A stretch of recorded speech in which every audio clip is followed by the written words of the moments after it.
welcome everyone, one and all, to the first two races of the 2021 season of the Porsche Esports Carrera Cup Deutschland. We head to Spa for the first two rounds of this season. We have an absolutely stacked field coming into today. I certainly can't wait to get the action going out there on circuit. My name is Connery Maddock. Joining me in the commentary booth for this evening will be the one, the only Mr. Paul Smith. We are here at one of the most famous tracks in the world for motorsports, ready to get the season going.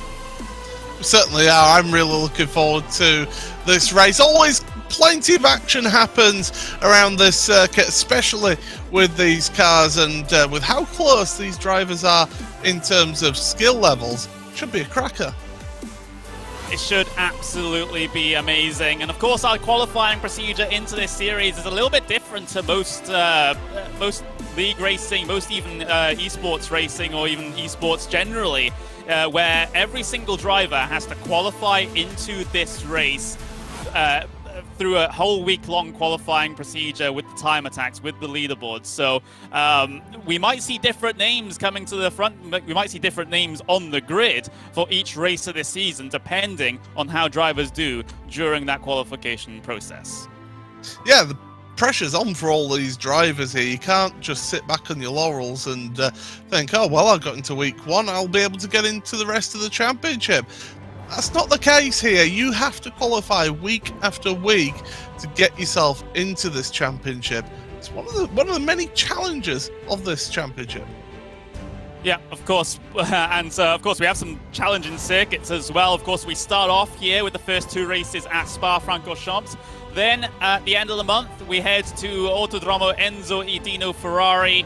And, well, then we head to Autodromo Internazionale Monza. So we've got the two Italian tracks, Imola and Monza, there for round 2 and round 3. We head to the Nürburgring for round 4, then Silverstone, then Hockenheim, and then round 7 will be Suzuka, and round 8 will be our little mystery round where we don't know where we're going until 48 hours before the start of the event. So drivers will have to be on their toes. If they've qualified into the final like that, then they need to be adaptable. They need to try and maybe predict what's coming, but then again, we might throw a curveball at them.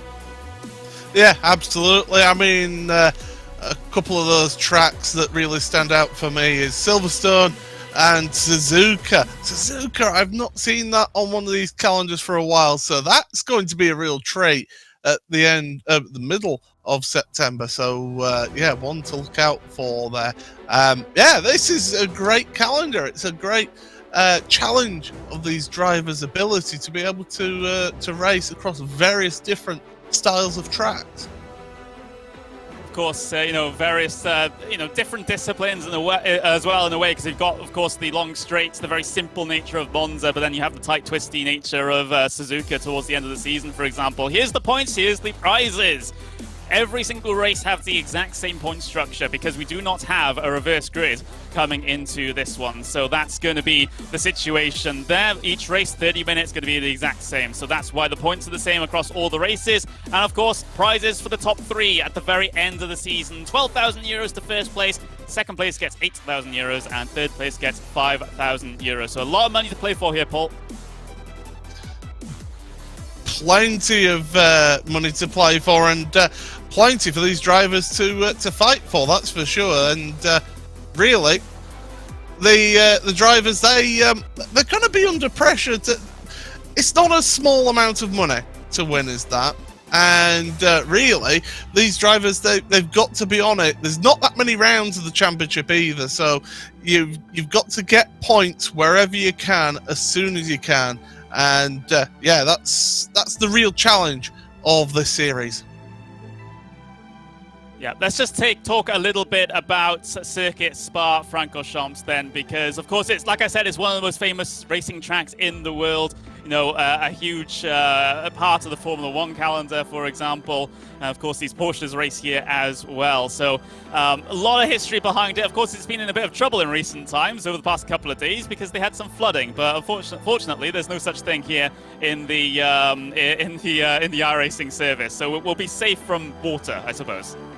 Yeah, yeah, people were having to get to high ground. It was quite spectacular, the amount of water that's fallen at Spa-Francorchamps. But there you see it, we're in the sim, and there you see the drivers just getting a little bit of last-minute practice around the track. But it's a spectacular venue. I've been there a couple of times myself, and it is just a breathtaking venue for motorsport.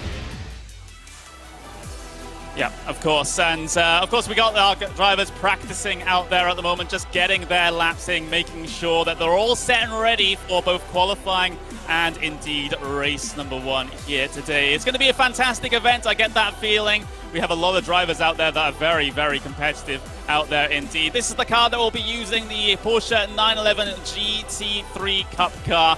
Absolutely fantastic piece of machinery. Of course, it's used in the real-life Carrera Cups as well, and of course in the Super Cup as well. 485 brake horsepower with a 60 semi-automatic gearbox. So there we go. That's the piece of machinery that we'll be using here for this season, and some of these drivers will be very, very used to it. Of course, having competed in the Porsche Esports Carrera Cup. The Porsche Esports, Porsche Tag Heuer Esports Super Cup, shall I say, if I get my words in the right order, Paul. Yeah, absolutely. It was usually me saying it, to be fair, but yes, 485 brake horsepower. It's a very, very powerful machine. No ABS, no traction control, so the drivers are really going to be working that car hard. So easy to make a mistake in this car, it is unbelievable. Of course, that engine, the classic Porsche Flat 6, right hung over the back wheels, so if you start losing the back end of this car, that's it, you just lose it. It's like a pendulum.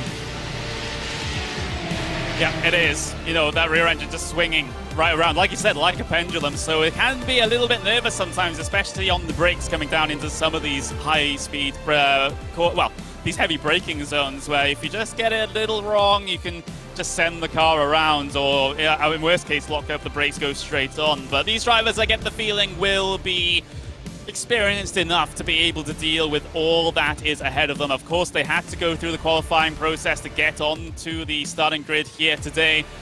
Lots and lots of laps logged. I saw lap numbers in the couple of hundreds for the time attacks here coming into this one. So a lot of drivers very desperate to get into these sessions, and of course only 32 have done so.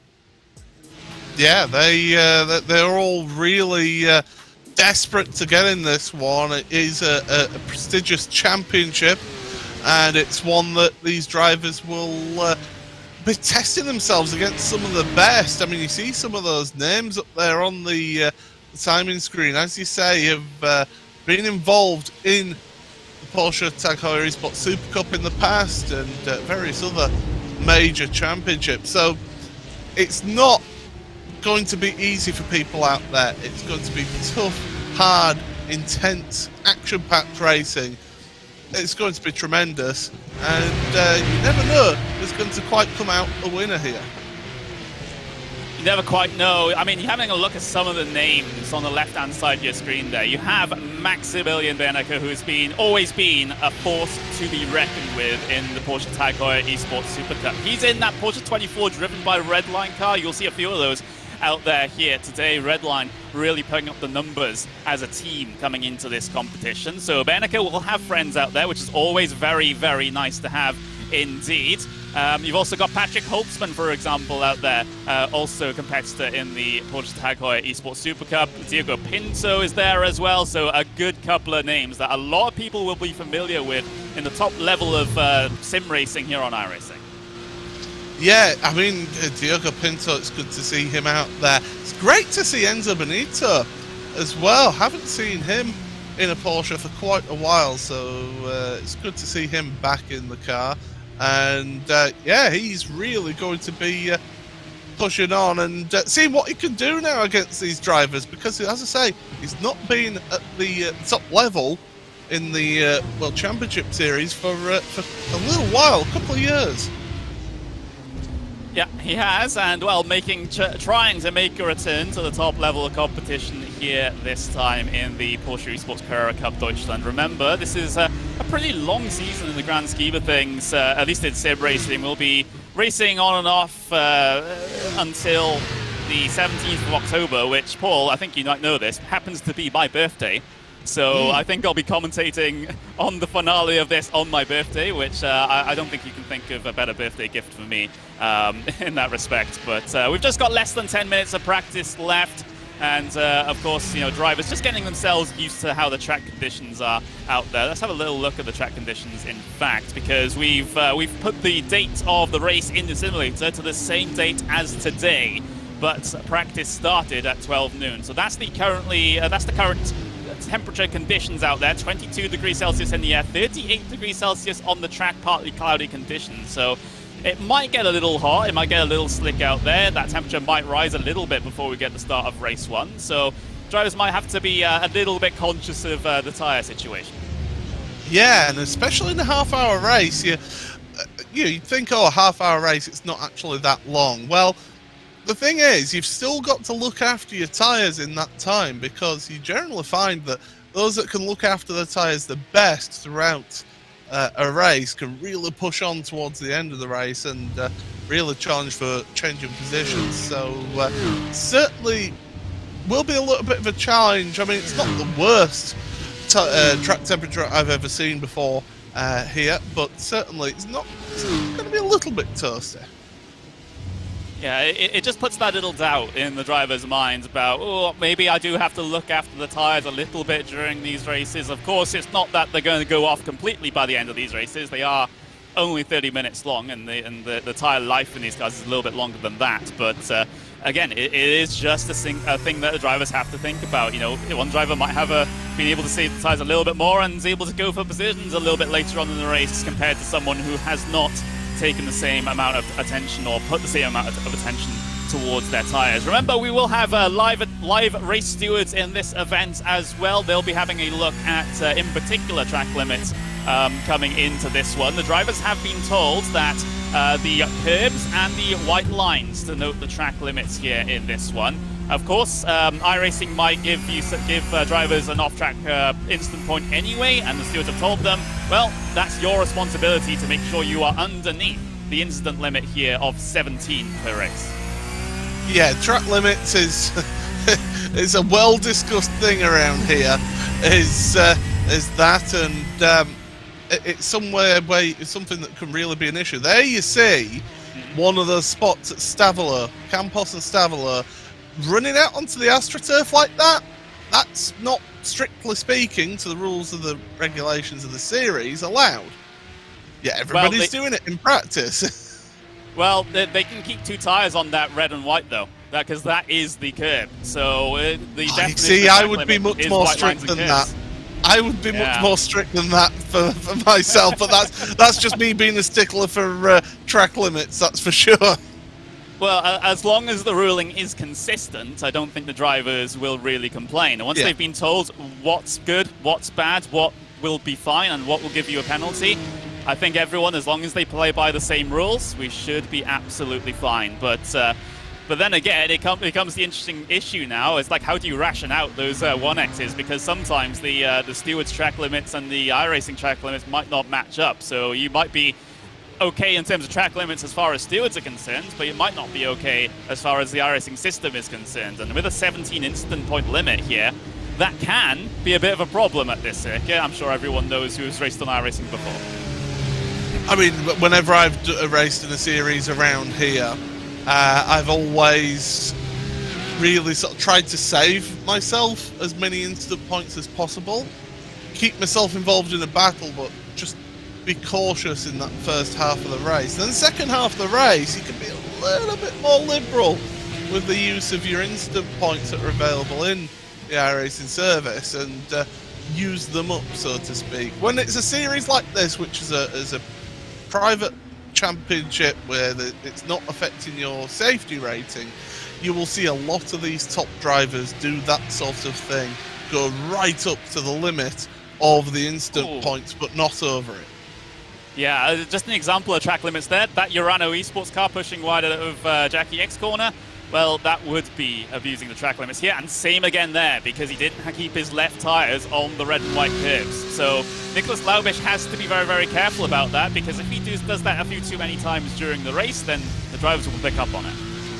Yeah, exactly. And the stewards are keeping a nice sort of hawk eye on it to see how it all goes. But yeah, the Urano Esports team, I've seen them in some of these higher up championships, so it's great to see them represented here with Nicholas Laubisch, and certainly be interested to see how they get on. It's a great way for championships, for teams to get involved in a series like this and be up against the best in sim racing, because you only improve yourself once you actually go up against the best. You see what they're doing different. You see more, you can compare yourself as to what you're doing compared to what those top drivers are, and you can then improve yourself and hopefully move up the field through the season that way. So it's great for anyone who's not maybe competed at the very top level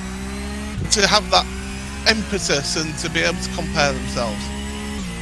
So we're going to go and ride on board for a lap here with Nicholas Laubisch's Urano Esports car. He just negotiated his way through La Source, now into Eau Rouge and into Radion as you climb the hill. Careful with the curb on the left-hand side as you go over the crest there, because you can get yourself a slowdown penalty assigned automatically by the iRacing system. Then you have this long run then down the Kemmel Straight. This will be all of your slipstream opportunities and moves on the brakes in towards Lecum. Get yourself up over those curbs as much as you can here to try and swing that car around through those apexes, then get angled in towards Malmedy. Try and take as much track limits as possible in the exit there, but careful of the gravel before you hit the downhill section, downhill braking zone into Bruxelles. And Paul, you can take us through the rest. Yeah, get the car over to the right-hand side. Jackie X corner. Car always wants to understeer through that corner because the track's dropping away. Plunge downhill towards Poor, the double apex left-hander, because you don't believe how steep this circuit is until you've actually been there. Get the second apex, carry the speed out of it, use the curb on the right-hand side there, move over to the left into the right and left. It's known as the Vanya or Piff Path, whatever. They keep on changing the name of it, doesn't matter. Use all the curb there, over to the left quickly for Campos, and then Stavalo. Stavalo is important. You need to carry the speed through this right-hander here to get the speed through here, and now it's flat out all the way to Blanchimont, where you will get on the anchors just a little bit, just a little tap of the anchors here. Impressive to see cars go through here. Down a gear. Car wants to understeer. He's understeered off the track there a little bit. Get the car over to the left-hand side, and then hard braking into the bus stop chicane. First gear for Nicholas through the right, and then the left onto the power. Very short blast to the timing line right there.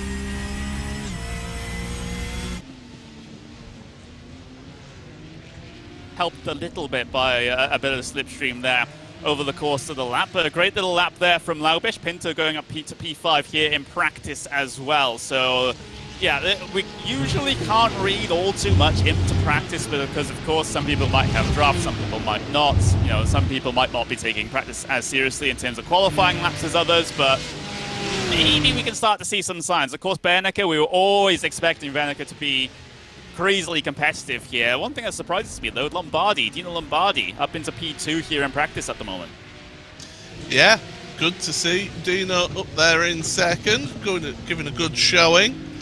And here's the thing, you might find that some of those drivers who have spent a lot of time putting in laps around this circuit to qualify for this weekend have got a little bit of an edge over maybe some of those drivers who are World Championship level, will have put in a handful of laps, say 20 laps or so, got the time in, got qualified, and then focus on it at the weekend.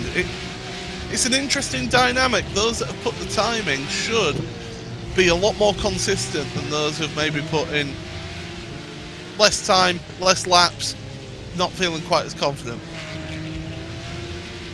Yeah, that's the thing, because I know a lot of drivers who are actually using the time attack qualifying sessions as their practice sessions. for all intents and purposes. So if they did manage to put together a miracle lap that you say, oh, I could only do that in practice, well, if you use your time attacks as your practice, then that lap will count at the end of the day. But we are at the end of practice then. We'll be heading into our 10-minute qualifying session in just a couple of moments' time.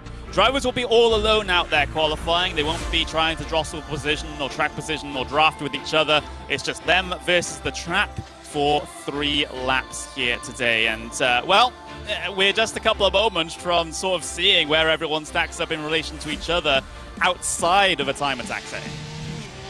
Yeah, this is the first time that everybody can compare against each other out there on track. Max Benneker then heading through a Rouge Radion for the first time out of the pits, getting his tyres up to temperature. Of course, not the longest of sessions here, only 10 minutes, and it's quite a long lap. You're looking at around 2 minutes 23 for some of those drivers out there on a flying lap. So it's not the biggest rush, but you don't want to take your time out there on your out lap. Yeah, this is probably going to be more a problem at this track more than any other due to the lap time being so long, so you don't really have much of a margin for error here in this one with regards to qualifying, because if you do take the toe back to pit lane, then you have to do an entire out lap before you can get your flying lap going. So this is the out lap here for the driver of the number 11 machine. Of course, that is going to be Maximilian Benneker, who topped the practice times just a little bit earlier on. So here we go then, through Pouhon, that exciting double left-hander down the hill here before you get that little straight bit of road before you head on the brakes in towards La Fagna. It's honestly one of my most favorite portions of racetrack in the entire world. That one is right up there next to Sector 1 at Suzuka. It certainly is good, and they did a fantastic job when they cut the circuit in half. Of course, the old circuit went straight on up at Le Camp, and it joined on here at the exit of Stavelot. So we're back onto the old circuit. Oh, a little bit of an engine problem there. That's not going to work out for you. And of course, that was the man who was in second place, Dino Lombardi, second placed in the warm-up session, having issues there with his engine. Yeah, that is well, it's something you see that's new every day. Of course, you see Benneker just winding up for his lap here, just getting a little bit of weaving done before he can take that big swing in towards the last turn and across the line. Drivers, we're told at the driver's briefing that they're not allowed to go over the track limits there at the final corner to start their qualifying laps. That's what a couple of people did in time attack, and well, they're not allowed to do it here anymore. So that's the instructions handed down from on high by the stewards, so that they're going to be pretty strict on the track limits here. Here's Nicholas Laubisch then. He put in a surprising time at the end of practice. Let's see if he can put it together here in qualifying as well. Going uphill here. It is a very steep hill up towards Le Camp. You don't believe it until you actually visit the circuit. You can brake quite late here because it is an uphill braking. Gravity helps you in through the right and the left.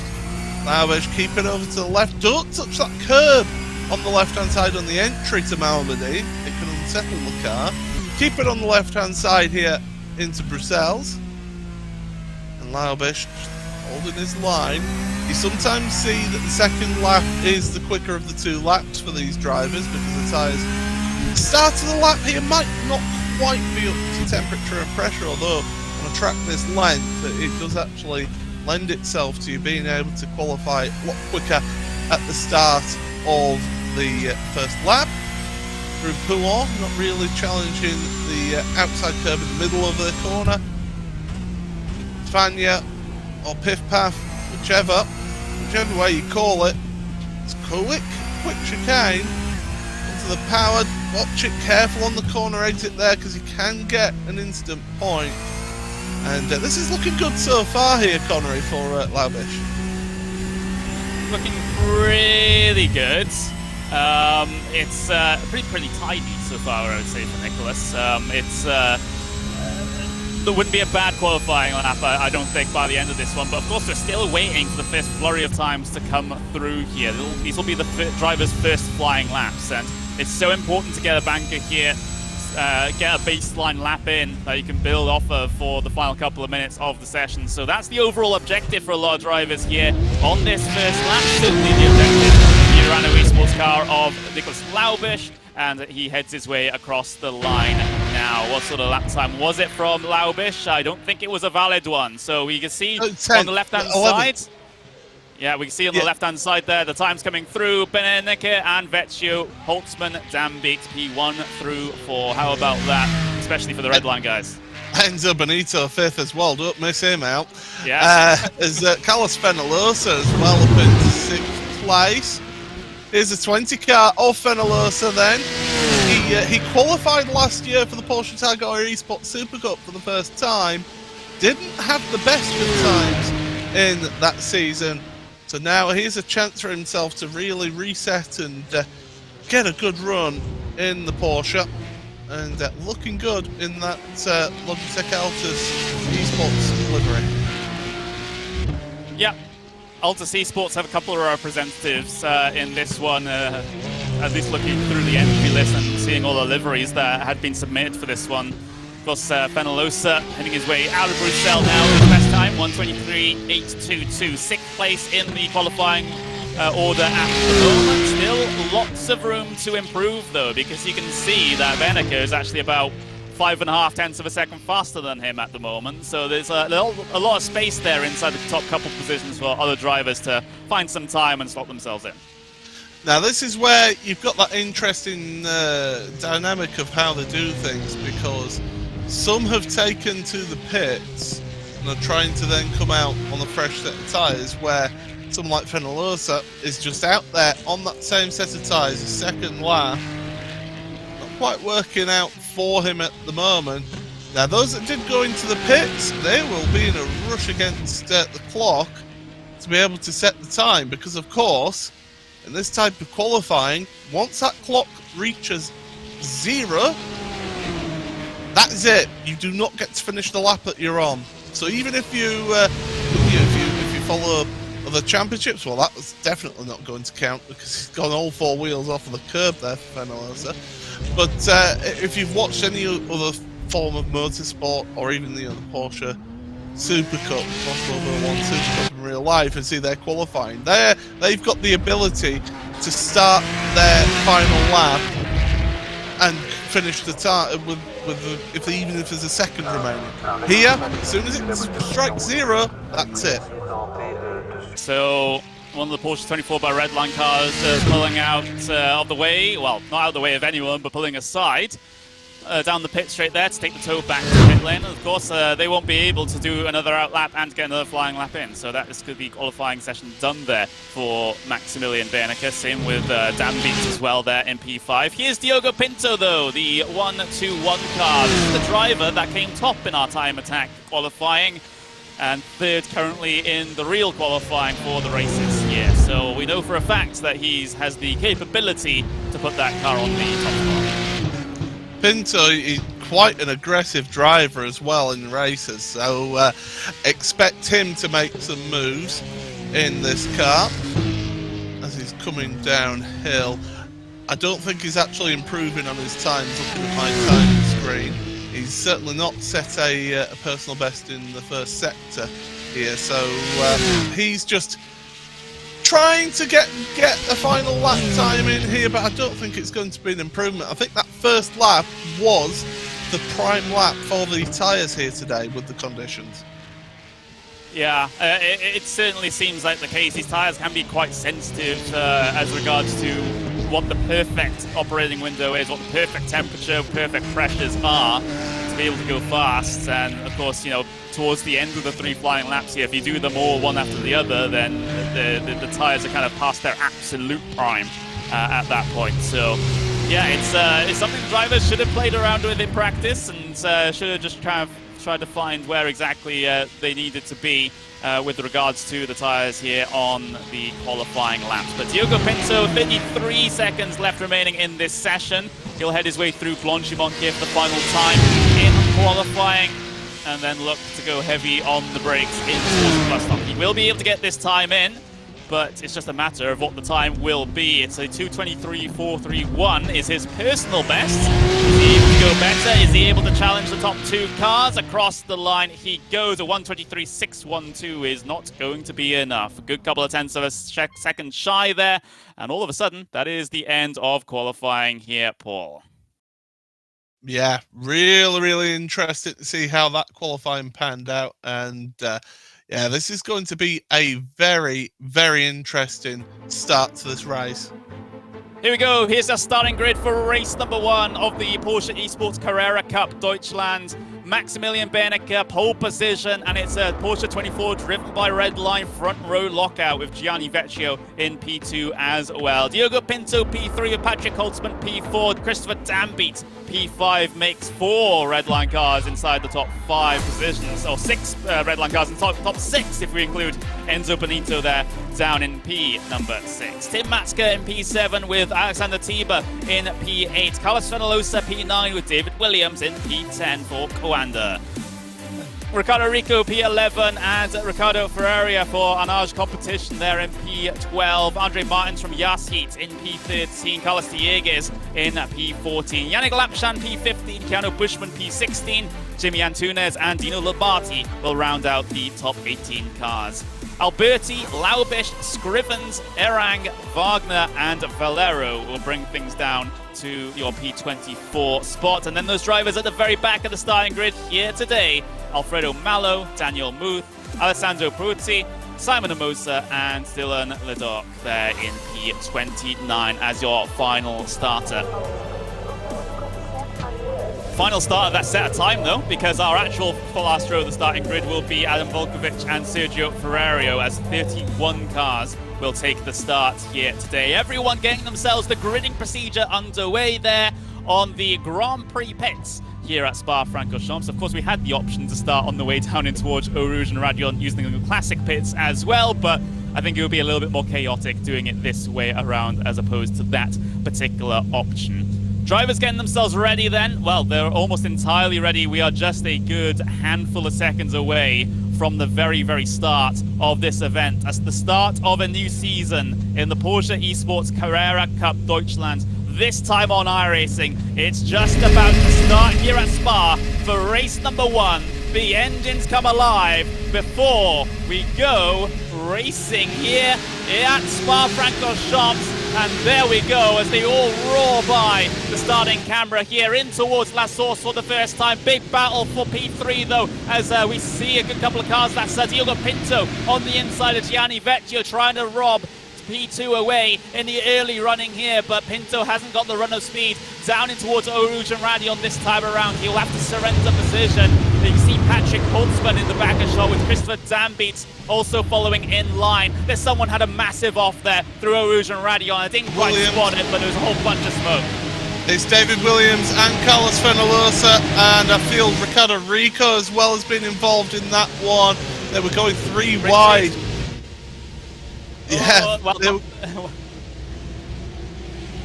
here we go then. P2, Diogo Pinto and Gianni Vecchio. That wasn't the race lead, excuse me. That was P2 there going side by side in towards Nekuma. Diogo Pinto was able to gain the position up into second place. What a performance there at the start for Pinto as they head their way through Bruxelles for the first time. Couple of bits of side by side up and down the field. Lobati, Dieguez in the mid-pack decided to go wheel to wheel, and now in towards Jackie X corner for the first time here. Everyone else strung out single file. So apart from that huge drama in towards Eau Rouge and Radion for the first time, I think everyone's gotten through the first half of the lap unscathed.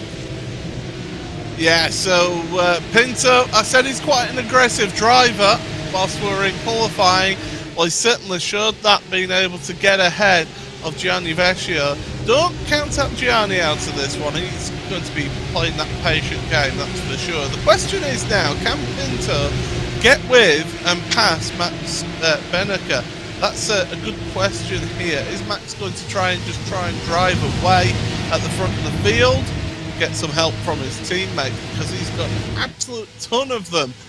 As he's pointed out, 5 of the top 6 all Team Redline drivers, so they've got a good showing here. As look at this shot, the cars, well, some of them maybe pushing the track limits a little bit, taking one on the opening lap, under the brakes, then Vecchio not quite able to get with Pinto then. So the end of the first lap then, as they all snake their way in through the bus stop here for the end of the first lap. A couple of bits of side by side at the very back of the field there. 27 minutes, 26 seconds left remaining in the race here. Hopefully we can pull out that scoring tower on the left-hand side. There we go.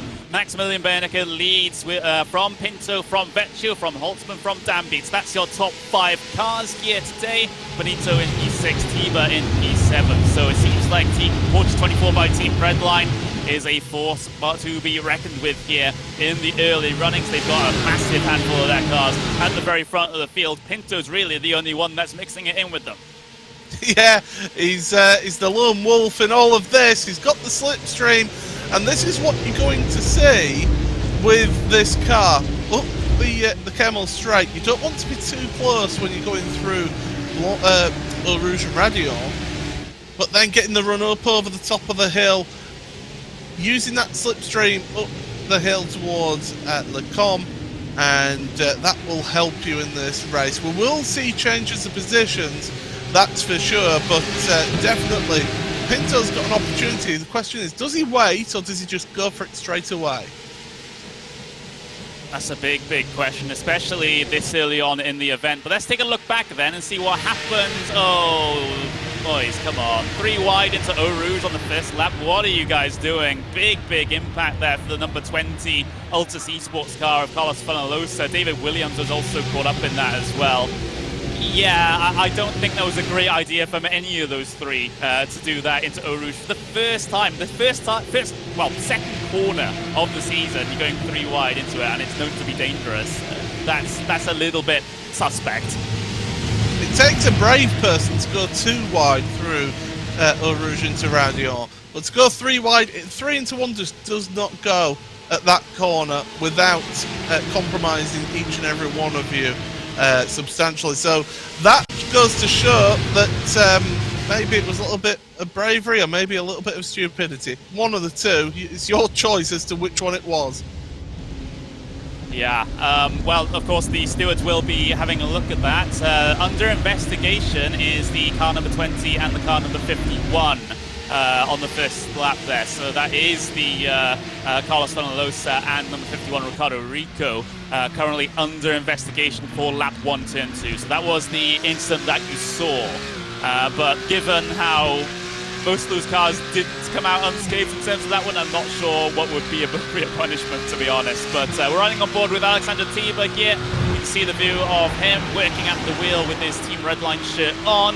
Let's see what he's able to do about those cars ahead of him, most of which are his teammates. So hopefully he's a little bit, to make sure the team cohesiveness is there.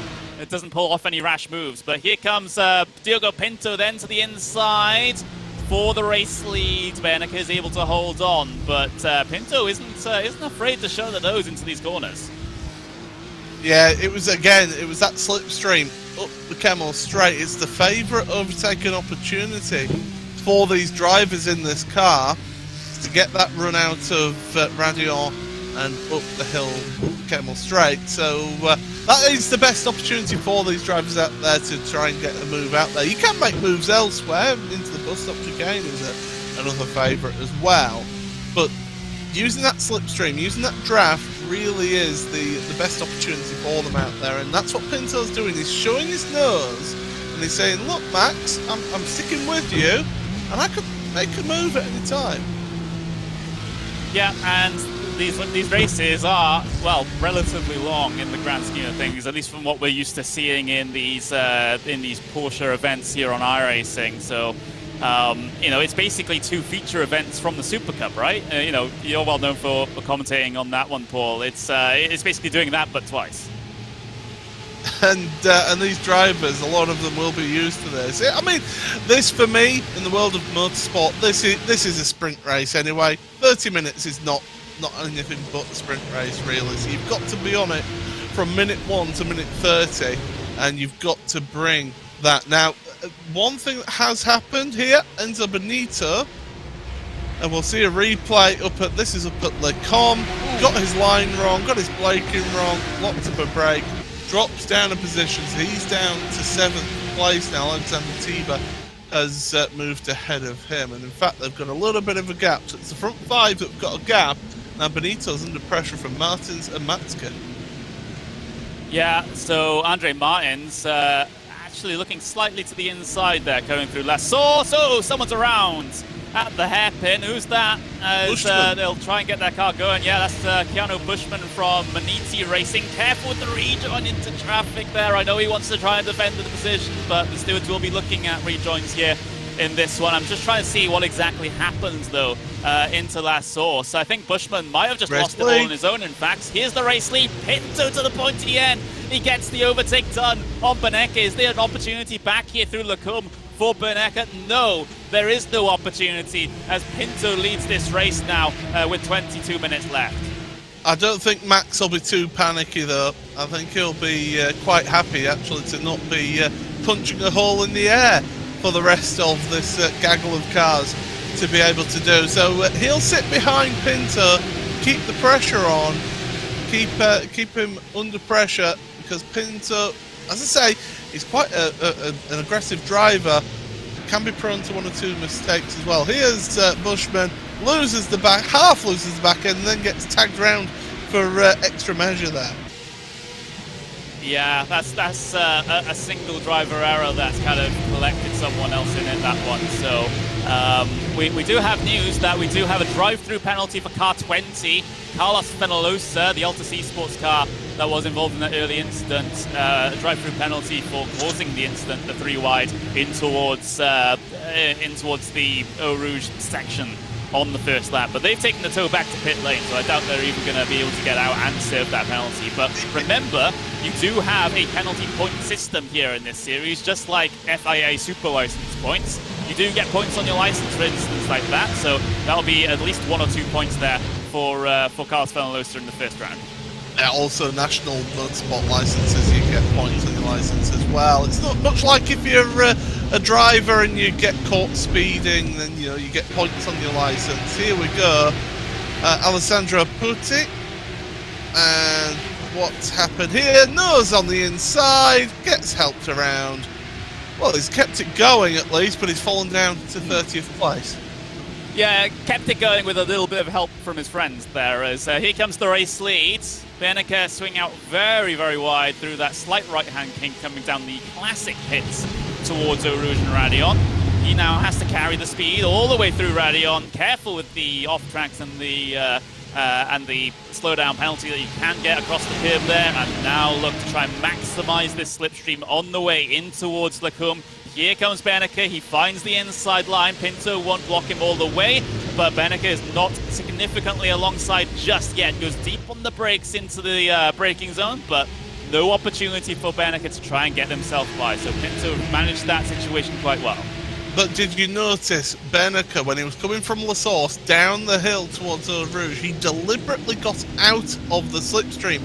As I said earlier, you don't want to be too close to that car in front, because you will end up getting caught up behind them at the top of the hill, and it compromises your run up the Kemmel Straight. Look at the battling that's going on the right-hand side of your screen as well. We've got a car almost into the wall there at Jackie Hicks. It's one of your Altus cars that's going for it. That's Yannick Lapchan down the inside at Puor. That's not a traditional overtaking spot, but if you can make it work, work it.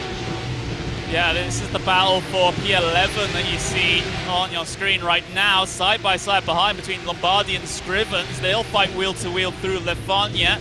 Behind all of this, there we go. There they are, still absolutely neck and neck as they enter into the first of the Stavolos, with Lombardi on the inside trying to swing his way through, and he does. And you see Jimmy Atunes also all over the back of this as well, trying to make some early progress. So this is a pretty decent middle pack that we have here. Here's the onboard with Jimmy Atunes, as you can see him laser focused on his screens. Yeah, that you can see. Not a lot of movement, not a lot of emotion, no wasted movement done there. He's putting all of his energy into this race now. Onto the brakes once again. door was a little bit open for him. Oh, this pop in that chicane, and Antunes is the one who... Ooh, careful, there's not a gap there. Oh, that's... well, I mean, that was messy, and I think he's got damage. Yep, he's pulling over, he's out. Yeah, he's out of the event. That was an incident that wasn't his fault either. That was between Scrivens and Lombardi, as Lombardi got spun around in the middle of the bus stop there. Here's the race lead, though. Benek has a much better run this time around, coming through Rouge and Radion, so he'll be able to get to the inside now. I don't think Pinto will fight this one too much. He might just let Benek swing by here in the braking zone. He does. So that's just race conservation there from Pinto. So Benek back to the race lead, but Pinto's keeping himself in contention here because he's fine with losing that one spot, but the big trouble comes if he loses two or more. Yeah, he needs to keep himself ahead of Vecchio. He fought hard to get ahead of him in the opening lap of this race. Now he needs to just, as you say, just persevere and preserve his car. We'll get a look at that instant again. Lombardi. Oh, that's never on in that second part of the chicane there, and it was the final shot that did the damage to the suspension there. So Antunes off. We have a warning for the 107 Nicholas Laubish for avoidable contact, lap 3 in the bus stop, and then we have a penalty for Nicholas Laubish again. So he got the warning and then the penalty for drive-through penalty for lap 4 in the chicane as well. So that's the penalties being handed down. Yeah, that'll be that incident then that he's got the penalty for. And to be honest, if you're on a warning there, you're asking for trouble.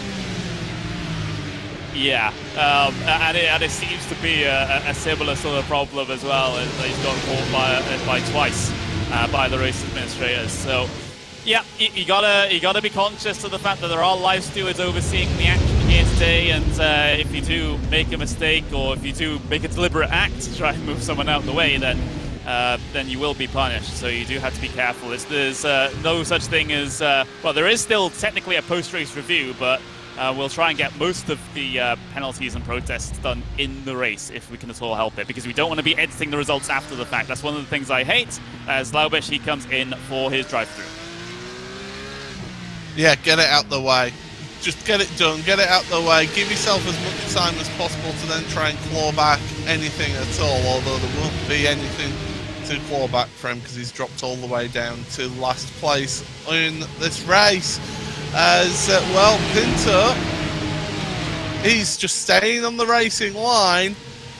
Benek, he's not interested in the slipstream from Max, so he's quite happy. He's dictating there that he's quite happy. Battle for third place, though. Vecchio and Patrick Holtzman. Holtzman's getting a little bit racy here. He's having a little bit of a show of the nose, but Vecchio says, I don't think so. Yeah, another, well, it's offensive there from Holtzman in towards Bruxelles, because Dan Beats was all over the back of him as well. So things are getting a little bit tight here inside of the leading pack. Of course, all these guys, or most of these guys, know each other, of course, and know each other and know how each other races, and have competed on many a racetrack in many a series with the same names.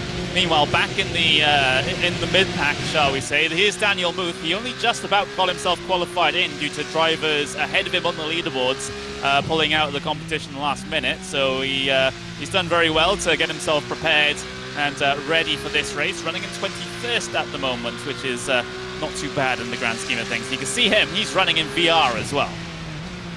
Yeah, I'll be honest with you, I've never actually used the VR on iRacing, so that is something that's completely foreign to me. But it does seem strange not having a screen there in front of him. But it certainly worked for him. He's got the pace, carrying the speed a little bit wide. He's compromised lap time wise with that. He's dropped back a little bit from the car in front that he was battling, which was Sergio Ferrero. But right now, Muth, I mean, as you say, late entry, not had much time to then do practice, but finding himself in a good solid position. Yeah, absolutely. We've got more news from the stewards, by the way. Dylan Scriven's drive-through penalty for an incident in the bus stop, which is the one what we saw previously. So that's going to be another driver that has to take a trip down on towards the pit lane because the stewards have told them that they have to. So there's the Urano Esports car there, bright red and black. Great livery on that car. I would say not as great as the Altus car ahead of him, but again, we're livery talk is more an endurance racing thing rather than a sprint racing thing. I get the feeling, Paul. Good news, though, which is Carlos Fenalosa has actually gone back out onto track as Pinto, just running in clean air. So technically speaking, that means he should have to serve his drive-through penalty since he's returned back to the track, and I think he is actually heading down pit road at the moment. So you might as well have just kept it parked up, really, and just said, well, that was a write-off of the first race, let's focus on the second race. And also, you got to remember, grid for race 2 is based on the results from race 1 as well. So you want to get back out there. You want to make sure you're out there lapping because, you know, anyone who has any problems a little bit later on and has to retire from the event, well, you can continue doing those laps and you can pick up the position off of them and start one grid spot ahead. And of course, you've got points on offer for every single position here as well. Points from first all the way down to 32nd. So any position you can get is going to be worthwhile, as Bushman having to completely abort the Cum chicane.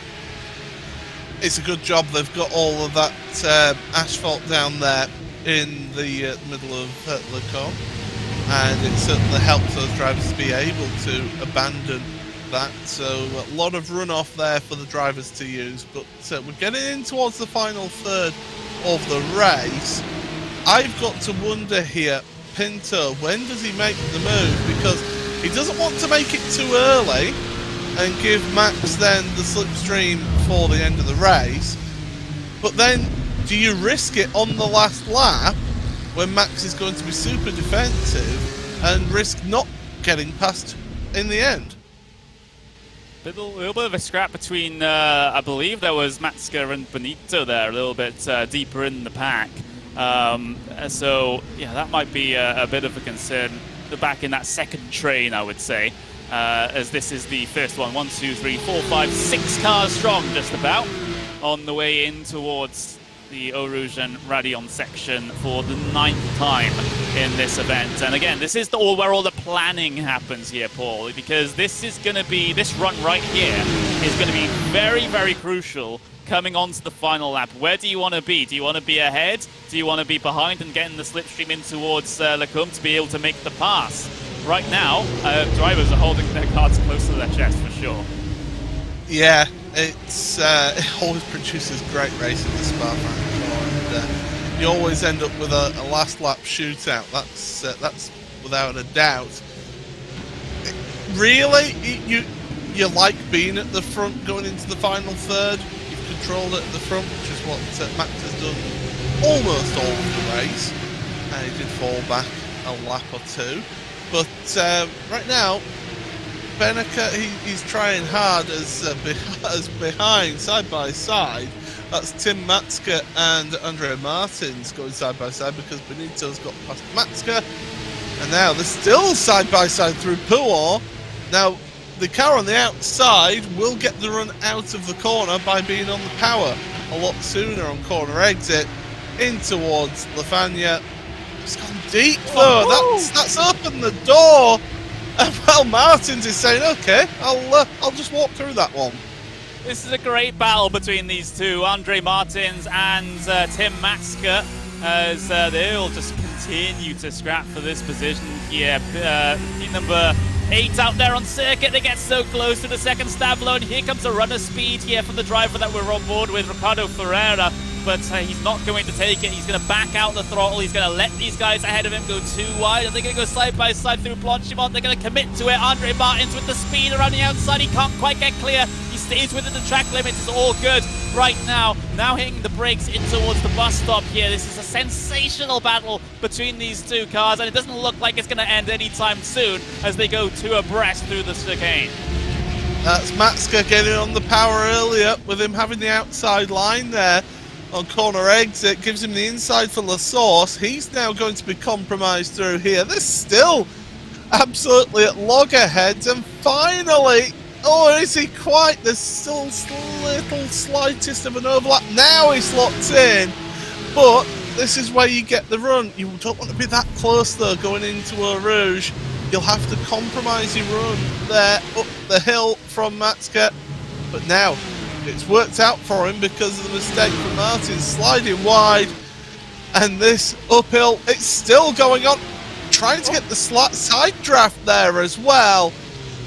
Don't never say die in towards Lecomte. They're still going at it, and if you're Ferreira, you're thinking, well, I can just get, I want to get past, please. Just you keep on going, and I'll just go. We saw a change of the race lead as well. Pinto to the pointy end as we continue on with this battle here down for P8. As diving down the inside there is Andre Martins, and he's able to secure the position. He's got to be careful not to crowd out the car on the outside. Now becomes the inside here for Matska as he robs the position away again. And now Ferreira, he's completely fed up. He's looking for a line through on these guys, but simply can't find one. These guys have been side by side for an entire lap here, and that's now Andre Martins backing out because he got a bit loose on the outside of Pouhon. I thought it was a little bit naughty from Martins going into Bruxelles. He gave him a little bit of a push. He gave a push to Matska, which forced Matska to go deep at Bruxelles. So that was a little bit naughty, a little bit of a push and pass. But yeah, he's fallen back into line right now. This has been sensational battle, I must say. We did have the race lead change here. Here's what happened while that insane battle was going on. Diego Pinto easy down the inside. So again, that's one of those things where I don't think Bennica fought it too much. Of course, he's looking to the outside there through Malmedy just because he doesn't want to lose the time getting stuck behind there. But with 6 minutes left remaining, Pinto now leads. But is that the best spot coming on the start of the final lap, though? Of course, it's the best spot at the end of the final lap, but it's the start that's the problem. Yeah, it's you can defend to a degree though if you're in front going on the final lap. Before then, you can sort of run that and run the risk of being in second place and really try and give it. But these two are not giving up, are they? Heading down towards Eau Rouge, side by side. This is a test of who's the braver driver, and the answer is both of them, and that's going to cost Matska. Watch the rejoin mid-corner as Bennica moves to the head of the field. So those two now are switching positions, trying to get themselves in the right spot. That could have ended so much worse, though, in that battle on the left-hand side there, as they could have come together. Well, they did come together through Eau Rouge Radion, but no driver spun out, no driver found a tyre barrier, so everyone was able to continue on as they were, albeit maybe with a couple of lost positions there for those drivers. But yeah, this is within 5 minutes at the end of race 1 now. Remember, we have an entire other race going on after this as well, with a 10 minutes break. So this is definitely not getting towards the end of the racing that you'll see here today. Make sure you stick around for race number 2, because if it's anything like this, then we're in for a treat. We certainly are. This is absolutely fantastic stuff. Great to see. Further down, whoops, that's a little bit of a mistake. And David Williams having to avoid that one. And, well, Valero not having the best of time out there and having to just abandon Lecomte. Yeah, just completely and utterly had to just go across and cut his losses there, take the instant point and call it a day. Of course, you know, this is where the instant points might start to get a little bit worrying at the end of this one, especially if you've been quite liberal in terms of your track limits here. You might be just 1 or 2 instants away from getting yourself disqualified. 17 instants is the limit here for each race, and sometimes that does lurk in your mind, especially if you've had a few bits of contact, a bit 2x's, 4x's earlier on in the race. They really add up by the time the final lap comes around. This is where we're going to see what Pinto's intentions are now. Is he wanting to stay behind Bennica and go for it on the last lap? Because we've only got time for 2 more laps now. Pinto, is he lining up Beneke for a move now, or is he going to wait, be patient and try on the last lap? Let's see then. 3 minutes left to go here in this one. Here's the onboard with Pinto. He's looking to the inside here. He's got a bit of a runner speed, but he's going to back out for now. So I guess what the plan is now for Pinto, he wants to be in this second place coming across the line to start the final lap, and he wants to get that draft pass down Camel Straight on the final lap to be able to secure the first race win of this entire season. Yeah, it's a risky move though, is that you're not guaranteed to make that move and make it stick. So I said that we usually come to a last lap shootout. Well, this is exactly what it looks like it's going to bring us here, and that's 6 cars all in a row.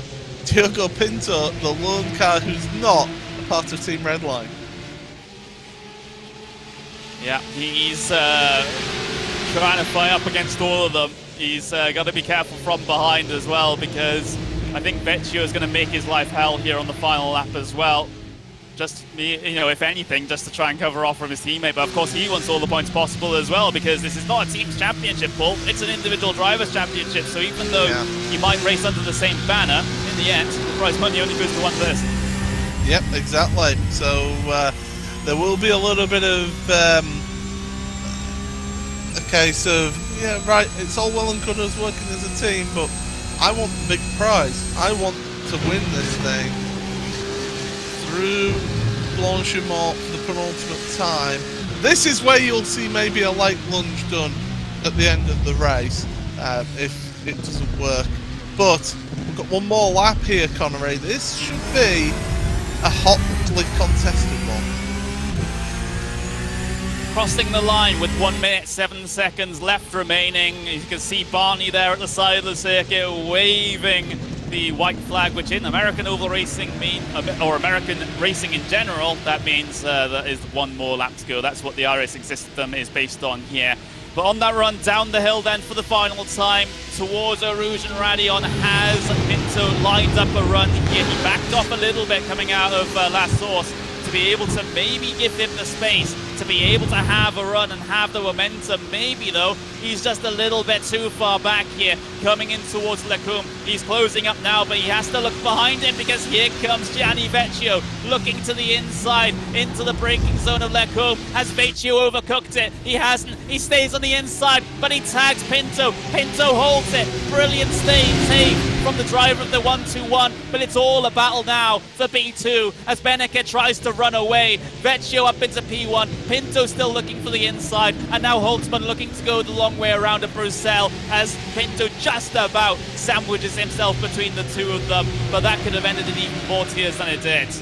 Oh, look at them liberal use of the track limits on the exit of Jackie Hicks. This is brilliant stuff. I don't think Pinto will be too happy with the treatment that he got, the little rub and run, but it was too wide. You're going to be asking for contact there if you're not careful.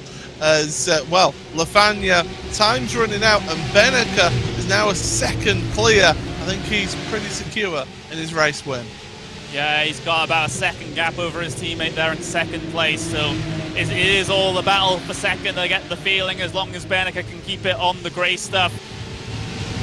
Final third of the lap length as they head their way out of the second Stavolo. What's the situation going to be into Blanchimont? What's the dive situation going to be in towards the bus stop then? That's the question. Pinto has a run of speed here with the draft into Blanchimont.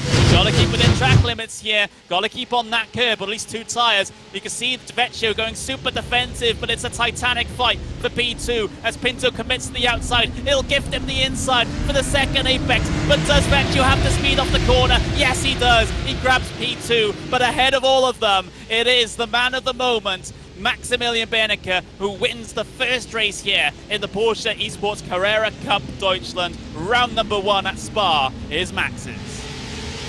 He timed that absolutely to perfection and really worked that one out. And that's the risk that you take if you're Diogo Pinto, of not going for that move on the lap previous. He could have got the slipstream and got ahead on the penultimate lap, but he chose not to. As I say, Connery, that is where you're taking that risk. Rest of the runners heading their way across the line now. We will have a bit of a break, about 12 minutes before we get ourselves race number 2 underway. But you've got to savor the moment now, especially if you're Mr. Benecca, who's won this race. Vecchio, a fantastic job to put that car into P2. Of course, that contact between him and Pinto will, of course, be investigated by the stewards, and we'll have news on that, if any, in this break in between race 1 and race 2, and we might even get it during race 2 as well, depending on how long they take to try and figure out what the situation is there for P2. But the order as it stands, though, is Benecca taking the race win with Gianni Vecchio in P2. Diogo Pinto P3, but of course P2, P3 under potential investigation for contact at the very end there. Patrick Holtzman P4, Christopher Dam beats P5, Alexander Tiber P6, Enzo Benito P7. Great day for the F Team Redline as they completely stack up the front end of the field. Andre Martins in P8, Carlos Dieguez in P9, Ricardo Ferreira, excuse me, in P10. Yannick Lapchan for Altus Esports in P11 at the end of race 1. Tim Matska from Maniti Racing, who has given us an absolutely fantastic show a little bit earlier on with Andre Martins. He finishes in P12. Andrea Alberti P13, Sam Anamosa P14, Alfredo Malo P15, Marcel Erang in P16, Kanu Bushman 17th here today in race 1. Ricardo Rico in P18, Daniel Muth P19, and David Williams will round out the top 20 cars. Great recovery from David after getting involved in that 3-wide crash into Rouge and Radion for the first time on the first lap. Mike Wagner P21, Gail Valero in P22, Alessandro Puerti P23, Adam Volkovic in P24, Dylan Scrivens P25, Dylan Ledoc, Sergio Ferrario, Nicholas Laubish, Dino Lombardi, Jimmy Antunes rounds out the top 30, and then the car that's at the very end of the at the end of the finishing order, that is Carlos Fenalosa P31. So he will start at the very back of the grid for race number 2. So remember, the results from race 1, as you just saw there, will be the starting grid for race number 2. That's exactly how it works in the real-life Porsche Carrera Cup Deutschland. We've tried to reflect the format as much as possible here on the esports side of things. But we have about, I would say, about 11-minute break here just to really go over what we've seen here, because of course we were expecting the Redline cars to do particularly well here today, and they have. But Pinto made their lives quite worrying at times. Certainly did. He basically was really a thorn in their side there to stop them from getting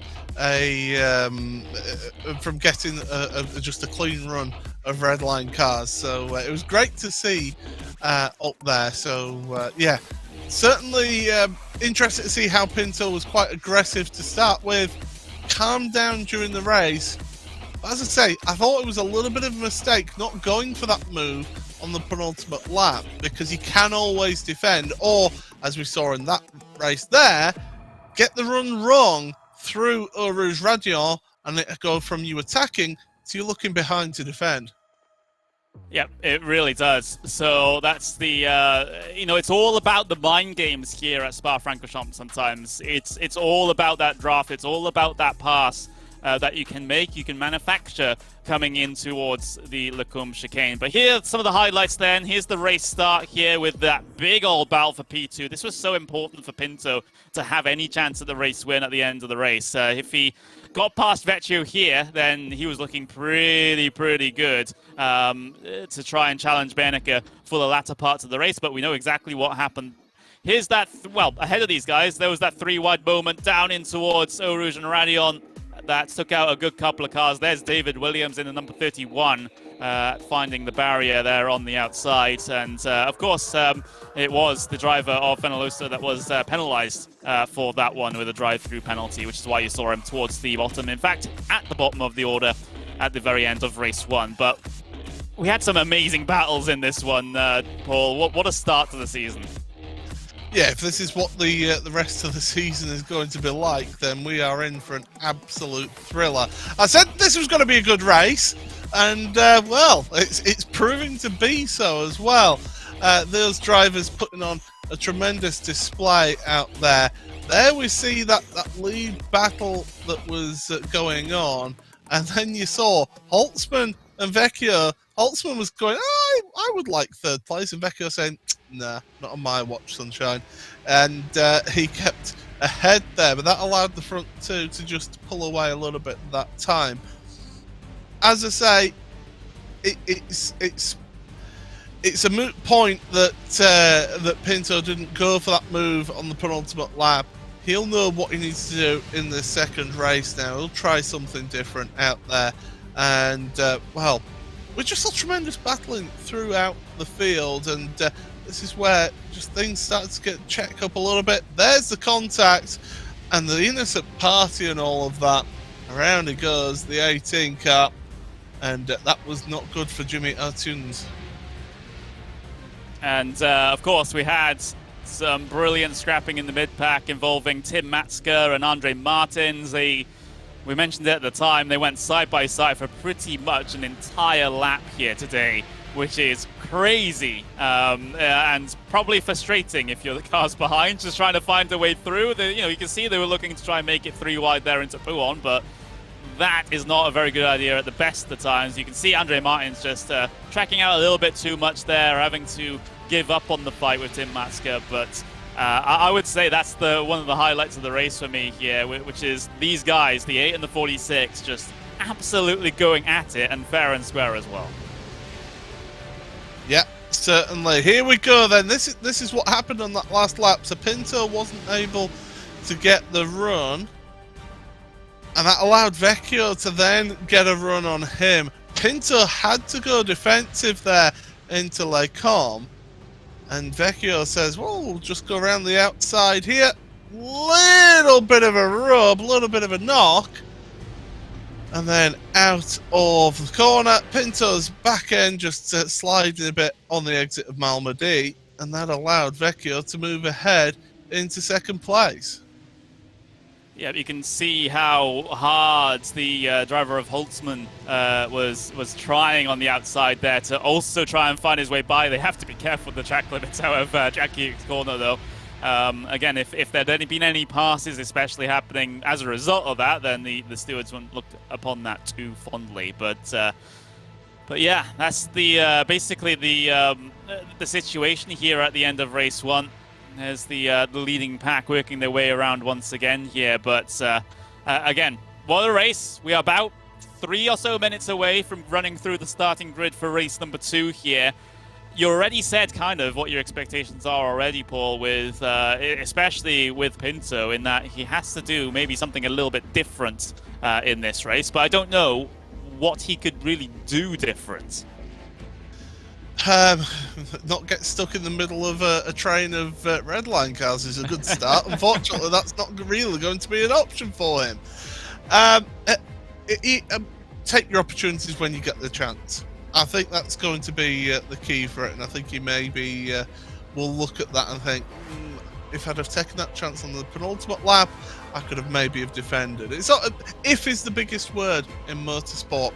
And it proves that way time and again. And Vecchio will be trying that. But right now, Bennica, if you're Bennica, well, that's race 1. That's a ton of points in your pocket, 50 points in your pocket there for winning that race. Get yourself a double win here, perhaps. That's certainly a possibility. Maximum points score coming out of race day number 1. That wouldn't be too bad, would it, for the driver of the number 11 Porsche 24 by Redline car? Of course, you know, he's had his trials and tribulations in the main Esports Super Cup season, you know, going up against the likes of Josh Rogers, Mitchell de Jong, and Sebastian Job, but those drivers not competing here this week. So that changes the game somewhat for Max. He doesn't have some of his closest competitors in normal racing here racing in this series, at least for this week. So maybe it'll be a little bit of an easier time for him. Potentially. So, yeah, it potentially makes life a little bit easier. So you never know. Bennica, he's a talented driver. You don't compete for and win world championships like you did in the GT World Championship by accident. You don't win those things by accident. So yeah, he didn't have the best of run of form in the Porsche Carrera Esports Super Cup, but this is an entirely different series. This is an entirely different championship. He could focus his attention on this and really push on and try and make a claim for this championship. Lots of drivers will be hoping for that, though. Diogo Pinto, one of them. The rest of the Red Line guys also looking for a title as well. You know, like I said during the race, this is an individual championship. Teams are just there to look pretty on our overlays and on the cars. You know, there's no teams points here, so it's all individuals at the end of the day. It's driver versus driver, and sometimes some tensions in some teams can build up over the course of a season as a result of that one. But the 10-minute warm-up in between race 1 and race 2 has now expired. We'll get you the starting grid for race number 2 in just a couple of moments' time once we get switched over to that race session. Thank you very much, everyone, for joining us for both qualifying and race 1. Let's have a fantastic race number 2 then, shall we? Here's the starting grid. It's the results from race 1. So Maximilian Berneke P1, Gianni Vecchio P2. That's the starting grid here today. And then Diogo Pinto P3, Patrick Holtzman P4, Dan Beats in P5, and Tiba in P6. Enzo Benito lines up P7 with Andre Martins in 8th, Carlos Dieguez P9, and Ricardo Ferreira in P10. Yannick Lapchan and Tim Matska will consist of row number 6 there. Andrea Alberti and Simon Amosa will bring things down to P14 with Alfredo Malo and Marcel Erang in P15 and 16 respectively. Then towards the towards the back half of the grid, you've got Keanu Bushman and Ricardo Rico, P17, 18. 19-20 goes to Daniel Muth and David Williams. Then Mike Wagner, Gail Ferrero in P21, 22. And then those at the final couple of rows of the starting grid, Alessandro Puozzi, Adam Volkovich, and then you have a look back at Dylan Scrivens, Dylan Ledoc. You got Sergio Ferrero, Nicholas Laubish down there, P27, P28. Then Dino Lombardi, P29 to start this one, with Jimmy Atunes in P30, and Carlos Fenolos's Altus Esports car, number 20, starts on that final grid spot. Or a road all to his own, but hopefully he's not alone for most of this race, just like he was down on pit lane in race number 1. So drivers getting themselves to the starting grid just very quickly, Paul. This lap 1's going to be interesting, isn't it? Yeah, this is going to be very spicy, but you can't win a race on lap 1, but you can certainly lose it, that's for sure.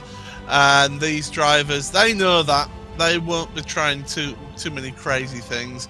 Hopefully we won't be seeing 3 wide into Eau Rouge again, but certainly we've got plenty of opportunities for action in this race. I can't wait for it. Drivers are all ready and raring to go now. We had a fantastic race number 1. Let's see what race 2 has to offer here at Spa-Francorchamps in the Porsche Esports Carrera Cup Deutschland. They get the signal, they get the green light, and we're off the way down in towards La Source for the second time this evening, as they'll head 2 by 2, at least in the mid-pack, in through La Source. Diogo Pinto holding on to P3 over Patrick Holtzman, but it's all jostling for position further back, as we've had a big incident there at the very tail end of the field. Multiple cars spun around. Oh, Rico's involved again. He was involved in that incident at Eau Rouge on lap 1 of the previous race. Well, he didn't even make it to Eau Rouge without getting an incident involved there at La Source. But up the hill, Pinto is going super aggressive straight away. He looks to the outside of Vecchio in towards the first apex of Lacombe. He tries to carry the momentum around the inside. Got to be careful with the contact through the second apex here. But Vecchio is able to hold on. Battling between the 2 teammates further back though. Dan Beats and Tiba. We're going side by side. Someone's off in the background there, pointed in the wrong direction. And there's more incidents now coming down in towards Malbadi with Valero in the wall. There's Scrivens in the Urano car that's also had problems as well. We're having a couple more issues on the first lap here than we had on lap 1 of the first race, Paul. Yeah, a little bit more messy on this one compared to last race, as you point out there. And I think drivers have seen what the first race was like and thought, right, I'm going to get a bit more aggressive in this second race. Matska once again is going side by side in the background of that shot on the exit of Poor. So he's carrying on his shenanigans from race 1. But the guys at the front, though, 4 of them slightly breaking away from Alexander Tiber. So they've got a little bit of a gap, the front 4. Yep, they really, really do. They're starting to break away already here at the very front, but Pinto still in amongst the thick of them here. He sits in that 3rd spot. He's going to look to try and maybe get past Vecchio here into the bus stop. He can't afford to let Spenica get away at the very front of the field here. Of course, he's within still, all 4 of them are still within drafting distance here at this early stage of the race, but Pinto really loves to just be sitting there in P2 so he can dictate the race on his own terms rather than having to sort of deal with Vecchio parked in his front bumper right now. It's great to see those cars going through in towards La Source for the second time. And well, Vecchio's in a good spot right now. He's of course started in 2nd place. Got Pinto with the pressure behind. What can Diogo do? We said he needs to do something a little bit different to try and counter this this speed and the slipstream of the cars in front of him. Beneca going to the centre of the track initially. Everyone's following him though. They're all staying in line, and in fact, nobody making any moves there. So 21 cars in a row all together. Just 7.5 seconds covering the first 21 cars. We already have, as we watch the replay here of lap 1, this is involving Ricardo Rico here going deep on the brakes, a couple of drivers, then there's a little bit of contact from behind. That was nothing to do with Rico there. He just got contact from behind, sent him into another car, resulting contact spins other cars around, and other drivers to be spooked behind as well.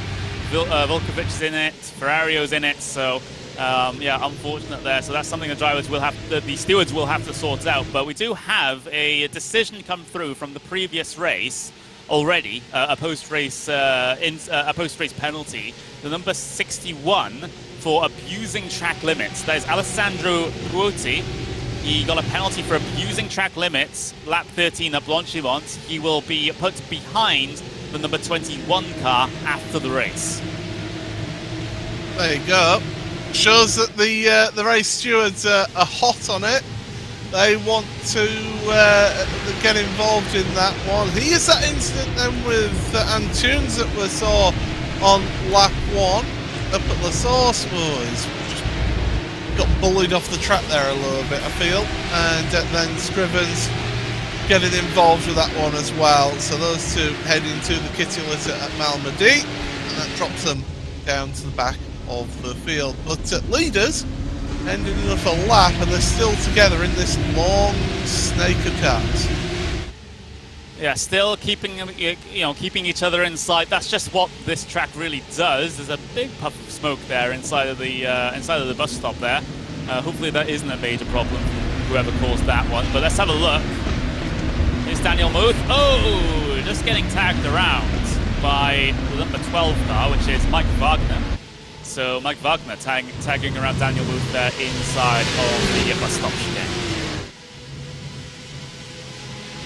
Now, what can Pinto do? What can Vecchio do on his compatriot at the front? Vecchio's taking an aggressive line, but he's also boxing in Pinto there.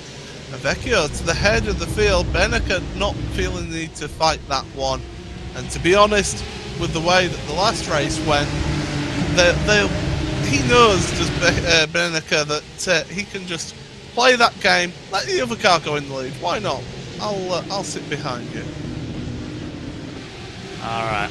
Okay. So yeah, just trying to keep it calm here for the opening laps of this race. I mean, some drivers, of course, we've already seen have had incidents. They're certainly not keeping it calm in the early portions here. But for most of the drivers, at least in the front half of the field, it's been a very, very cool, calm, and collected couple of laps here, at least to get this race started. Of course, like we've already mentioned, we mentioned in the first race where it's the final laps really that really matter here, especially for that battle for the race lead. Here's the battle deeper in the pack. No, the 20 into the back of the 78. Fenolosa turns Dino Lombardi. Lombardi was the other car involved in that incident, and now Fenolosa has to be careful because he's already gotten himself a drive-through penalty from race 1. That might be another penalty there. It's frustrating, and usually with race stewards, I know especially in the world of real world motorsport, race stewards look dimly with front to rear contact. They do not like that. They do not like drivers making that contact because it's up to the car behind to make sure they don't make contact with the car in front. Well, there you go. There's two cars battling. They're compromised. You're always going to be a little bit slower into there. Oh, Carlos. I know he's trying to make up for what happened in race 1 where he ended up at the back of the field as Carlos Fenolosa, but that's not the way to do it. Yeah, and well, as it is in this series, you get it depends on the severity of the incident, how many penalty points that you get on your license. So if it's not a very serious incident at all, it's more on the verge of racing incident than a fault, then you don't get any points. But here comes the battle for the race lead. Points for this though, points for style between the two teammates as Benecker retakes the race lead over Gianni Vecchio there with a decent swap around. But returning back to my point though, you get points based on the severity of the incident. It can be anything from 0 to potentially 10 for a race disqualification. And the stewards will try and place you where they feel is appropriate for the severity of the incident. So you can pick up 1 point for an incident, you can pick up 2 points for an incident, but at certain tiers, you will be able to get yourself qualifying bans, race bans. There's even a 2 race ban and a series disqualification if you pick up too many points over the course of the season. So you do have to be very, very careful because a lot of incidents this early on is going to put you on thin ice when it comes to those later rounds. Yeah, it'll come back and bite you in the backside if you're not careful. And yeah, you can't be sitting on accumulating license points in the early stages of the championship because then it just makes your life a lot more difficult. You've got to really tread on thin ice. There's an incident in front. It's Pinto, yes! What's happened? What has happened to Diogo Pinto? The driver that was in the thick of it with the red line guys in race number 1 finds himself into the gravel and potentially a barrier at Stavolo. Well, there was Holtzman behind him. There was Holtzman behind him. Oh, it's all on his own. It's all on his own, just clipping the grass. And as soon as you do that whilst you're braking, the rear locks up. Around it goes, like I say, like a pendulum with this car. Oh, that's Diogo. That's the one thing that I will say about his racing is that he's not quite got the full consistency that you need to compete at such a high level. That's an unforced error. You know, you got to be careful on the brakes in these cars. They can be unstable at the best of times. Here's another look at a different incident here, actually, involving a couple of cars kind of just affecting each other at the distance, I get the feeling there, as Ricardo Brico spinning in the middle of traffic. No one was immediately coming, though, but that was another problem there deeper in the pack, which is, that sort of thing happens. You try and follow in the tyre tracks of the car ahead of you. You run into the same mistake as the car ahead of you, and all of a sudden you're having quite an embarrassing moment. But back to the live pictures though, and we have this onboard with Simon Amosa from the IES Simracing Schweiz car, number 97. Here, kind of caught up behind the number 13, who is Ricardo Ferreira, but Simon Amosa doing relatively well in this race. He's already picked up a position from where he started. Yeah, and 13 from Amosa. Doing good so far. Downhill into Pool. I can tell you, I've walked up that hill. It is not fun. It's not fun to walk up that way. That is for sure. Bangju, it's better than the walk up Eau Rouge Radion and then all the way up the Kemmel Straits. I prefer to do that way, but yeah, certainly doing a good job at the wheel of his car. And Ferreira is his next target, who has actually lost two spots in this race so far. And Bushman, good drive in this in the second race here, all the way up to 11, so gained 6 places. Yeah, so Bushman, great stuff here in race number 2. Lapchan also up 4 positions. See Fenalosa right at the bottom of the order. He's up 12 at the moment, which is, I mean, when you start at the back of the grid, the only way is up, right? So that's the situation there for him. But with 18 minutes to go, you can see the separation a little bit here. We've got a good couple of battle packs going on, though, in this mid-pack especially. You can see them just all snake their way across the grid spots into the braking zone for La Source. No one moving to the inside here just yet. I would expect they're a little bit calmer, at least in the first half of this race. There's the VRS Carrera Sim sports car of David Williams. Of course, not the full representation from Carrera Sim Sport here in this event due to other commitments from some of their other drivers, but David Williams trying to represent his team out there. Of course, he had a bit of a problem through Rouge and Radion for the first time in race 1, which has put him back this far for race 2 as well, due to the results of race 1 being the grid for race 2, but trying to make slow and steady progress here is David. Yeah, he's up 3 spots, so not doing too bad, recovery drive-wise. But the problem is now, as you pointed out, those battle packs have started forming, and when you get that, you just get those gaps start growing in front. So when you're somebody like David Williams who's trying to work his way through, he's going to maybe potentially get to the front of this battle pack, and then he's got a couple of seconds between him and the next car. So it's quite difficult to work that one. In fact, Williams ran very deep into Puor and runs wide over track limits. Yeah. Can't do that too many times, otherwise you will attract the attention of the stewards. I haven't seen that many problems, at least as far as stewards are concerned, at least in this race number 2. Yeah, no penalties have come through just yet here in race 2. Of course, there might be a couple of things that are actively under investigation, but no penalties have been handed down just yet. Here's the battle for P22, though, between Dylan Lecoq, and of course you've got the driver of Sergio Ferrario behind him as well. So the 17 and the 555 looking to try and do battle. They haven't gone side by side just yet here, but soon maybe Ferrario will be able to draw himself alongside, especially into the bus stop, and especially if he carries this much speed coming through Blanchimont. Now he'll look to the inside here for the braking zone, get to the inside on the number 17. And there we go. That's a simple pass done. Dylan will look to try and find the speed off the corner. He won't be able to find it, though. Meanwhile, back towards the very front of the field, because they're going door to door, down on the way in towards Eau Rouge and Radion, Holtzman and Vecchio were the drivers that were going wheel to wheel there. And now they're allowing kind of Bernecker to really get away at the very front. So now here comes Holtzman to the outside of his teammate, coming down the Kemmel straight here, just about getting level now before they hit the brakes in towards the right-hander. Vecchio's got to be careful on the inside. He slid the corner a little bit. Holtzman giving him space, though, in towards Malmedy now.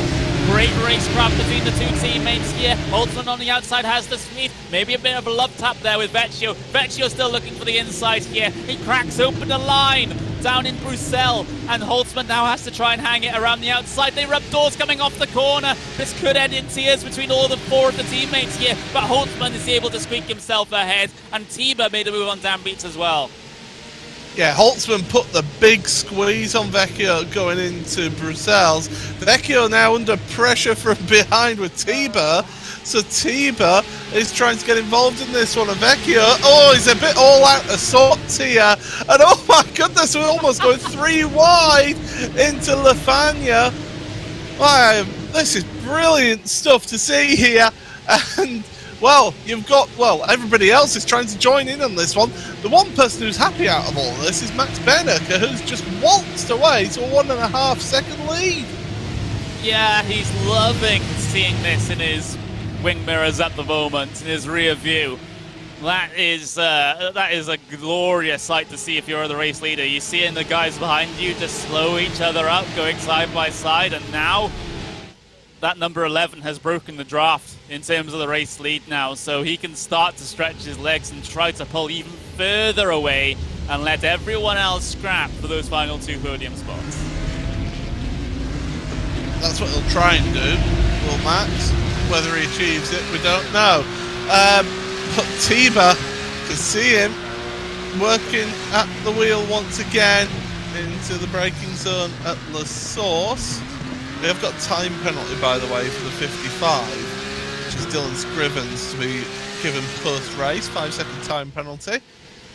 So that won't, as it stands, affect his actual finishing position, but he's down in 30th at the moment, so not going to go well for him. But yeah, this is getting interesting. We said that they might be a little bit more feisty, and that's certainly what we're getting here, but with 12.5 minutes remaining, Connery, that it just started simmering a little bit. The pan's on the hob. It is. It really is. And well, Holtzman also pulling away from the group behind him as well. And look at what all that battling has done. It's brought Benito back in. It's brought Lapchan back in. It's brought Martins and Diegues and Matska and Bushman, even Ferreira, Omosa, Alberti. So it's that little breakaway that the front pack has had or has enjoyed for the first half of the race is now non-existent because they had that huge amount of battling. Meanwhile, let's have a look at the replay. What's happened to Alfredo Malo here? Diving down the inside of La Source. That's a bit of a run there. No move actually made. But that certainly just goes to show that the opportunities are there into La Source, but the different lines can affect you in different ways. So yes, if you go in deep and get the inside, yeah, you've got the inside. You've got to get the run out of the corner, and he didn't quite get that time. We have had penalties come through, so it took a while for the stewards to sort of try and figure out what happened there in lap number 1. So penalty for the 61, Alessandro Puerti, 5 seconds time penalty.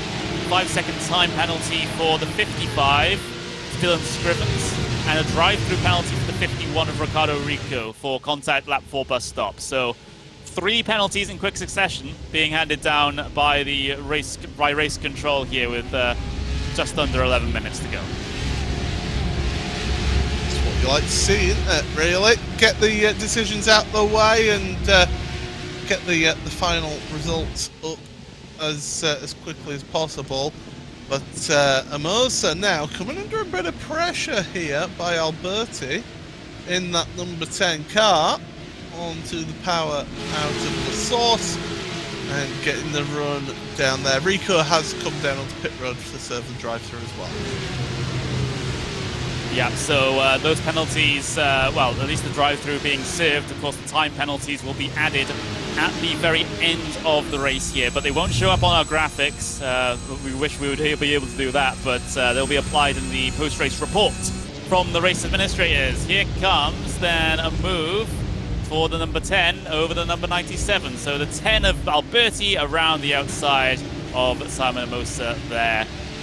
Back in those positions. They're sort of in the mid-pack there. Ooh, a lot of smoke. Oh, someone's in the barriers. Who's that? Looks like a Maniti car. It's Marcel Orang, and that's up at Lacombe. So I can already guess what's happened here before we see replay. Side by side, exactly. Just as I thought. Go in there, and yeah, just he was bumped once and then helped around. Bumped once, bumped twice, finds the barrier through Lacombe. Has to be careful about the rejoin as well, but I'm sure that was all right. 9 minutes left to go, though. It seems like a bunch of the contacts that we've had have been happening mid-pack and back.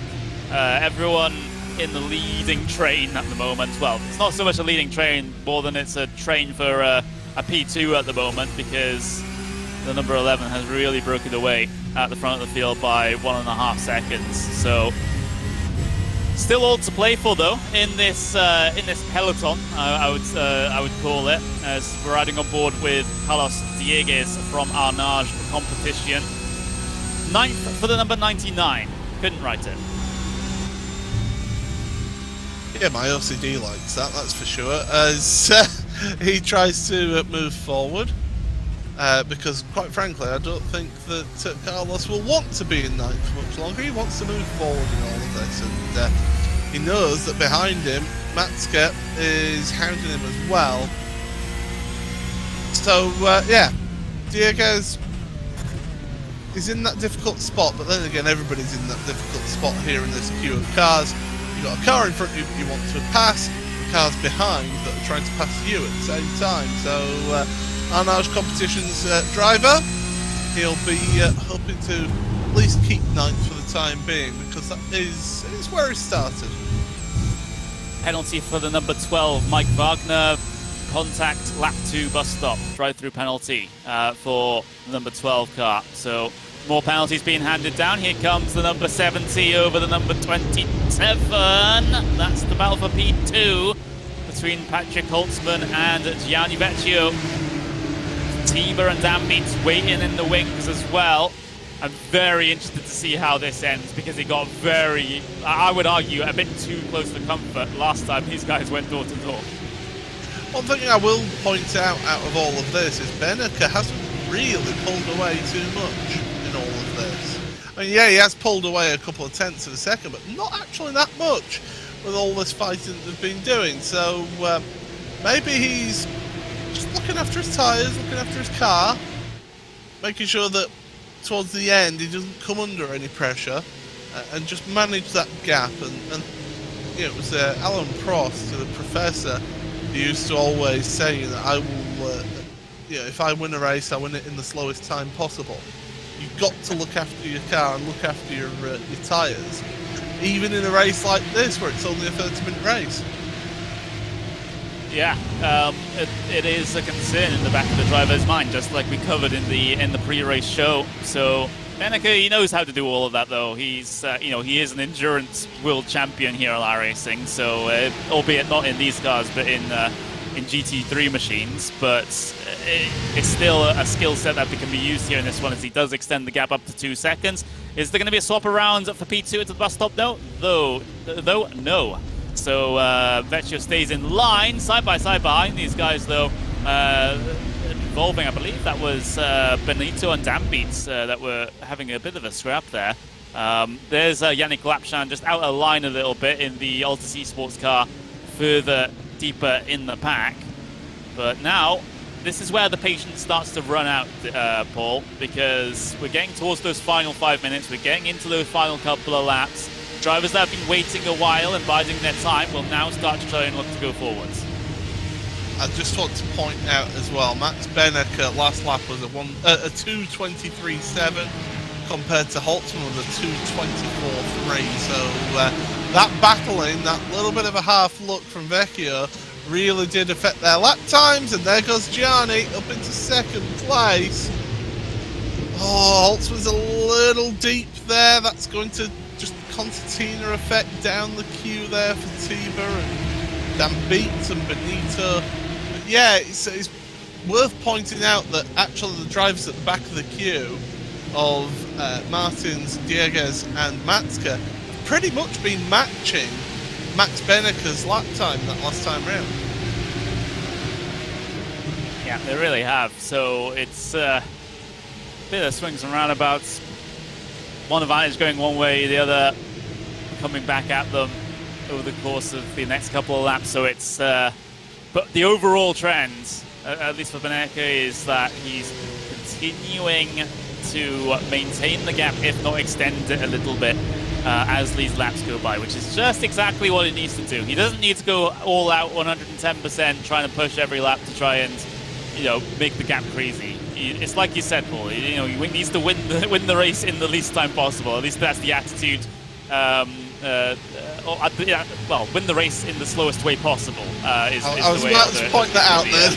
Yeah, I was going to say win the race in the fastest way possible. I mean, yeah, of course, but we'll need to think a little bit more about that as we head into the final 4 minutes, and the battle for P2 still a big unknown. Here are the runs through Blanchimont.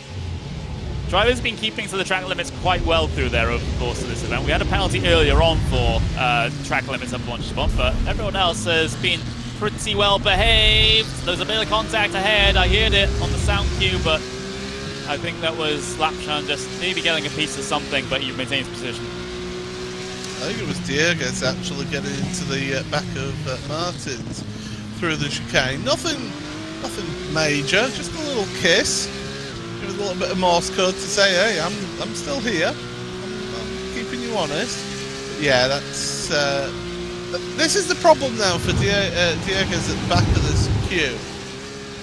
The rest of the cars in front of him have all got a slipstream train going on here. So yes, he'll be getting a double effect going on, but he's not gaining. You can see it there. He's not gaining on the car in front. As Tiba now trying to make moves on Holtzman. He had a little look, didn't he? As we just wait patiently to see what happens in this pack for P2, because they've, apart from that one time near enough the sort of second quarter of the race where they went absolutely balls to the wall, crazy battling. Ever since then, they've taken it in a bit more of a relaxed fashion. But we are heading towards the end of the race now, and that can very much all change. Here's Pinto. He's on his recovery drive, remember. After that incident, he gets past the number 31 car of David Williams. So up into P15 he goes. So great recovery so far from Pinto. Of course, it could have been so much more than P15 at the end of this one, but still being 10 seconds off the race leader after having an incident is not too bad. Yeah, I was actually going to bring up about Pinto, and Hugo must have had a telepathic connection with me there, because then he brought up that replay. But yeah, Pinto, he'll kick himself for that mistake that he made down at Campos. But yeah, definitely he's got at least a chance of a 13th place finish. I think it might be a bit of a tall order to try and get up into 12th, but 13th is well and truly within his wheelhouse. But we're going to be starting the final lap here, Connery. This is flown by as this race. Yeah, here we go. Time flies when you're having fun, and having a little bit of fun there back in the bus stop as well. Lapchan, Martins also getting pretty close there. 4 positions further back inside of P7. Here comes Martins to the outside of Lapchan here, trying to make some progress in this train on the final lap. Here they go, 2 by 2, at least in this portion of the field. Through La Source, now on the run down the hill, in towards Eau Rouge and Radion, side by side. In Eau Rouge on the final lap, no, Martins will have the better awareness and will back out of that one. But are there any changes here going to happen coming down the Kemmel Straight, either here or near the front of the field for P2, 3, 4? Let's see. There's that P2 battle at the very front. Defensive inside line being taken by Vecchio. Holtzman taking the middle of the road. He makes contact with his teammate. He sends Vecchio out into the grass here. He comes back across traffic. Somehow they all avoid him. 3 wide in towards Malmedy here. Tiba on the outside, able to get up into P2. Holtzman still trying to hold on the inside. Here comes Vecchio back. I think Holtzman's trying to give up the positions back to Vecchio because he felt he was at fault for that one. But it's caused a big chain reaction behind as Benito now looks to try and improve position on the inside. Coming through Jackie X corner. Dambeat's looking all over the back of them as well. There is the driver of Lapchan and Martins going door to door in towards Pouon as well. Martins and Lapchan have made contact. They spit themselves out into the runoff area, and Tim Matska might be able to get positions done on the both of them here inside of the final lap. But no, they're able to keep ahead of Matska as Matska looks for the inside. Then for the Fania battle for B7 up on your screen right now.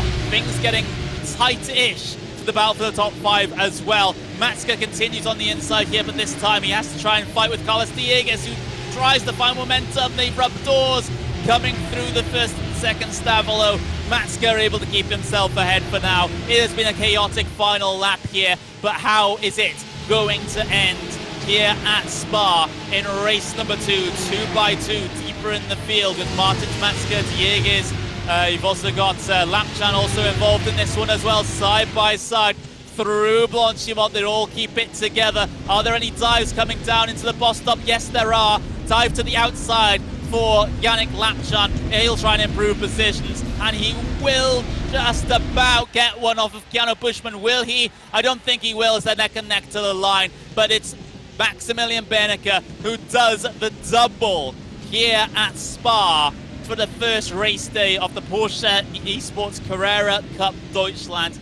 Never going to take anything away from Berneke. He ran a perfect 2 events here today. But what a crazy, crazy final lap for everything P2 and back. Well, who pulled the trigger on that one? Who pulled the pin on that and just let that go? My goodness. It just all kicked off there on that final lap. I mean, Berneke, nothing for him to do. He just went, all right, okay, well, I've got a 4.5 second win here then. But that battle then, Tiba, what an incredible way to find yourself in second place for him. Up 4 positions in this race. Vecchio, he'll be a little bit disappointed not to get another second place in all of that. Holtzman did the right thing to address the position back to Vecchio, but all I'll say is, good luck to the race stewards on that one, because there was a lot happened on that last lap. Oh my words, my voice worn out there. But we are getting word from stewards already that they might have already made a decision with regards to that final lap there. So we'll get that to you in just a bit once we show the finished results, the results graphic. But yeah. Things might still come here, at least in terms of stewards' decisions, but my words, like, at the end of both races here have been absolutely crazy, and more of that, please, I guess, coming into the next couple of rounds. Here we go then. Let's get the unofficial race results up. So this is very unofficial. I know what this sort of more official order is right now, because yes, Maximilian Berneke wins this race, but we've gotten word already from the stewards that there will be a swap for P2 and 3 between Tiba and Vecchio. So Vecchio will be classed in P2, Tiba will be classed in P3, so not as you see it there. Of course, the rest is still unofficial as well. So Patrick Holtzman P4, Enzo Benito P5, Christopher Dam beats P6, Andre Martins P7, Tim Matska P8, Carlos Dieguez P9, and Keanu Buschmann gets a top 10 finish. What a race too for Buschmann there. Yannick Lapchan P11, Ricardo Ferreira P12, Andrea Alberti P13, Diogo Pinto, great recovery after a self-inflicted incident early on in the race while he was trying to compete for podium positions. He finishes in P14. Simon Amosa P15 with David Williams P16, Nicholas Laubish in P17 with Alfredo Malo 18th, Dino Lombardi in 19th, and Sergio Ferrario in 20th.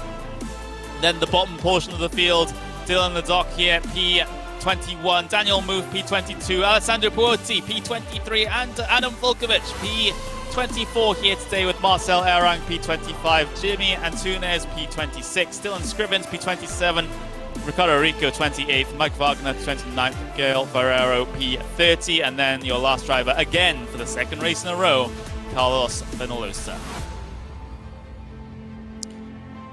So, those are your unofficial results from race number 2. Of course, we'll get confirmation from the stewards what the exact order is maybe in a couple of hours' time from now. Of course, that will be posted on all of our social medias.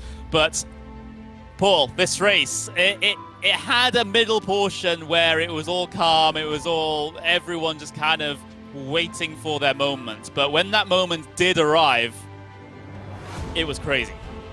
It certainly was. I mean, that's Tiba through into second place. That's not actually where he has got this penalty that you've discussed, by the way. It's actually in Blanchimont, where he's gone off track to keep a hold of the position. So that's why it's a give back for that one. But yeah, that little incident there was Holtzman getting into the back of Vecchio. Little tap, it unsettled Vecchio's car, which made him go deep across the grass. And, I mean, Holtzman did the right thing, though. He addressed the position back to Vecchio, allowed him back in front. He realised, hey, holds his hands up. I made a mistake there. Let's address it now so that we can then sort of hold on to those positions. So, yeah, definitely interested to see how else this all pans out. But what a thrilling race. Let's not take it away from everything that happened there. that racing was absolutely brilliant. Yes, there was a little bit of a patch where everyone was just happy staying in line. That was expected, really, around here. We did have things sort of kick off between those drivers in that front pack, which allowed Benneker to pull away around the halfway point of the race. And we had plenty of battling throughout the field as well. A little bit more instance on lap 1 in that second race, which, unfortunately, it just comes from people realising, okay, this is how aggressive I need to be. Let's push on and just get involved in incidents. Yeah, and of course we'll go through a couple more replays here at the start here as well. Just brilliant stuff indeed. We're waiting for drivers to come in and have their interviews here in just a couple of moments' time. There was a little bit of contact there with the 51 inside of turn number 1. That's the mess inside of last source here on the first lap of race number 2. And then, of course, a little bit more carnage here in towards the Lecombe chicane on the same lap as well. Drivers being put into walls and some such. But apart from that, everything else was relatively clean sailing here in this one. Brilliant 3-wide moment here with David Williams in the middle coming down the Kemmel Straight. And potentially even 4-wide with the 78 almost getting himself involved as well. So there we go. That's the situation here at the end of race number 2. Of course, again, we have to review everything. We have to make sure that any outstanding protests will be dealt with, and any post-race penalties will be applied here in this one. So, of course, you know, we have to wait for all that to go through. But I gotta say, this is a pretty successful first event on iRacing, at least, for the Porsche Esports Carrera Cup Deutschland. Certainly is. The drivers, they did not disappoint, did they? They certainly gave us some action. And to give you an idea about it, the front 8 were covered by 5, just under 6 seconds in all of that, and the front 13 were covered by 10.2 seconds in that race. That's 30 minutes of action and only 10.2 seconds covering the first 13 drivers. That shows how close this whole field was throughout this event. This is where we start seeing that little bit of excitement mid-race between Holtzman and Vecchio, where it almost got a little bit, almost to blows, didn't it? Yeah, it really did. And of course, you know, whenever someone sees a group of teammates all running together, people say, oh, the race is going to be boring then because they don't want to run into each other. I think that was a little different here, Paul. I'm being completely honest. They were absolutely driving the wheels off of these things, trying to get past each other, which is exactly what we want to see here. And it's great that this action is being had between all of these drivers. Well, it goes to show, doesn't it, that at the end of the day, there's Pinto's mistake. Oh, that cost him big time. He finished 14th in the end of Diogo. But it goes to show the level of competition. It also goes to show just how much these drivers, these individuals, want to win the championships.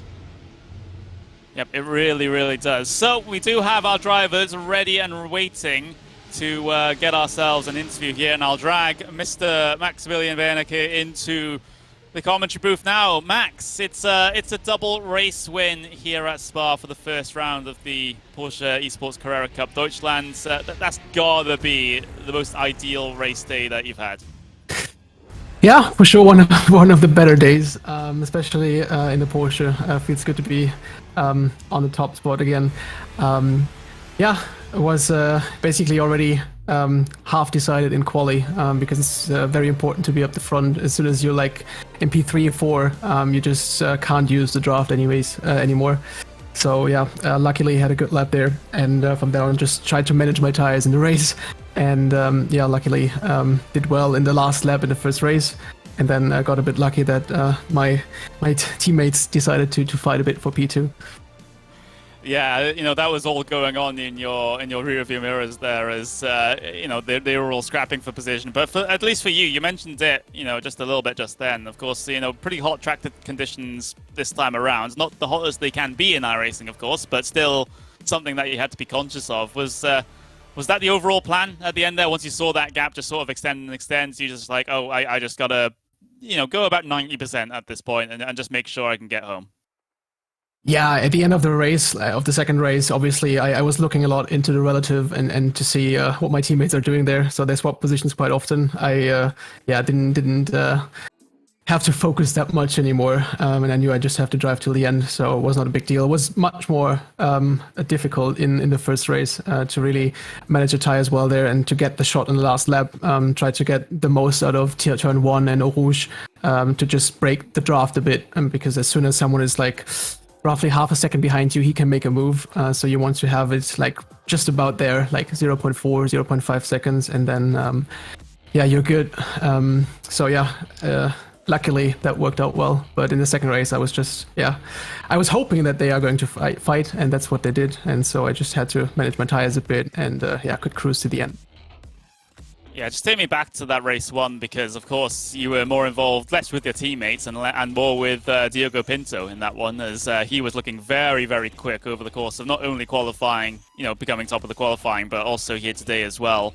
The qualifying in the time attacks, shall I say. But Pinto was particularly strong here. Do you think that's going to be the case? Do you think it's going to be a rivalry between you and him for the season, or do you think there's going to be other drivers that might appear over the course of the season that will give you a bit of a tougher time? Yeah, for sure, he's going to be always there in the top positions in every race, I guess. I mean, he showed his potential in Porsche Esports Super Cup as well, so he's definitely going to be there. So I just have to try my best to be in front of him in quali. Great pace of him there. Didn't make a single mistake in the first race. Unfortunately, he made the mistake in the second race because he was kind of blocked. His vision was quite blocked, so he went on the grass and spun. Just looking forward to the next races we have, and hopefully less slipstream, so you can at least try to drive away, because here on Spa it was just really ridiculous how much you can gain in the draft. But yeah, for sure he's going to be there, and let's see, maybe someone else is going to step up. I guess there will be a lot of people who are going to improve as well. So yeah, let's see what the season brings. Well, congratulations on your double race win here today. Maximum points coming into round number 2. Got to be happy with that. And, we'll hopefully see you for that second event at the end of this month. Yeah, thanks very much. All right, thank you very much, Max. That was your, again, like I said, double race winner here today at Spa. And, we'll get the driver that technically finished now P2 officially, Gianni Vecchio, into the commentary box as... Paul, you're standing by with Mr. Vecchio.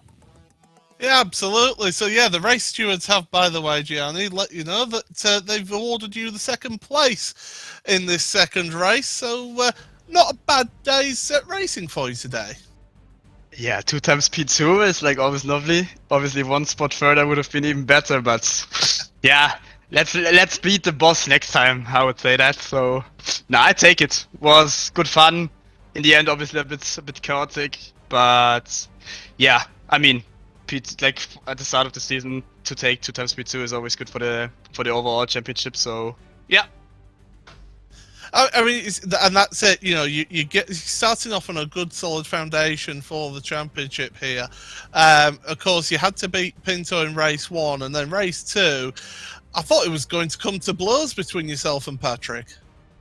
Yeah, it was a bit tricky because I thought in the last lap out of Radeon, I thought I had a pretty good run and it wouldn't be close. So I just covered the inside to make sure that maybe there was a dive coming, so I would have at least the inside and can make the corner better. But yeah, I was a bit of Patrick braked a bit late to obviously defend against Alex, so he clipped me a bit in the rear. And then, I tried all my best to keep the car on track somehow, but obviously when you go over the grass, you're just a passenger. And yeah, I don't know how I did it, to be honest. I just tried to keep the car in, straight and not to cause any shenanigans when I rejoined. Luckily, my teammates avoided me pretty good, so I tried also my best to not cause a mayhem there. And yeah, and then at the outside of Rivage, I think Patrick kind of lifted early, which was pretty good for me. So that's how I got P3 again. And yeah, that's with Alex is a bit unlucky, but yeah, I mean, I personally take it because it was written in the rules. So I was kind of thinking maybe there's something coming.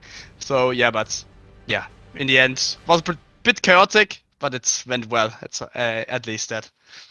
And we'll come from one track where it's really it's not easy, but it's easier to overtake, to then Imola next time out. That is all going to be about qualifying and getting yourself right to the front, isn't it?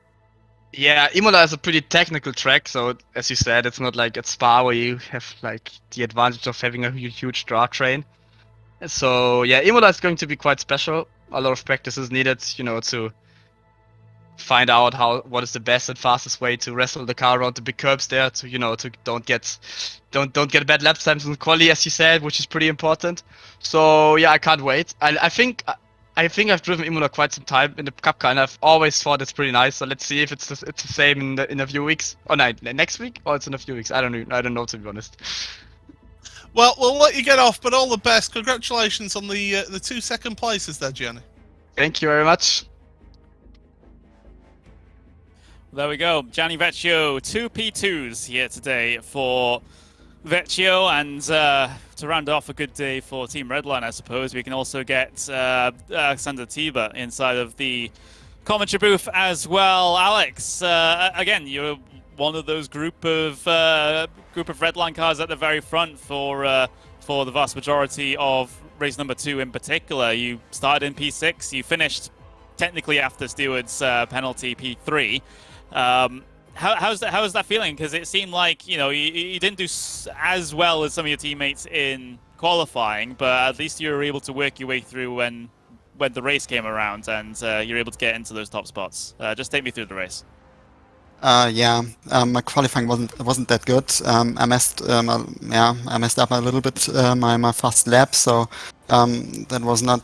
Yeah, I was not very happy at this moment. But in the first race, it took 1 or 2 laps, and I've completely found my rhythm. I had a lot of confidence under braking and on the corner entry, and I was able to overtake Enzo, and then I could catch the others.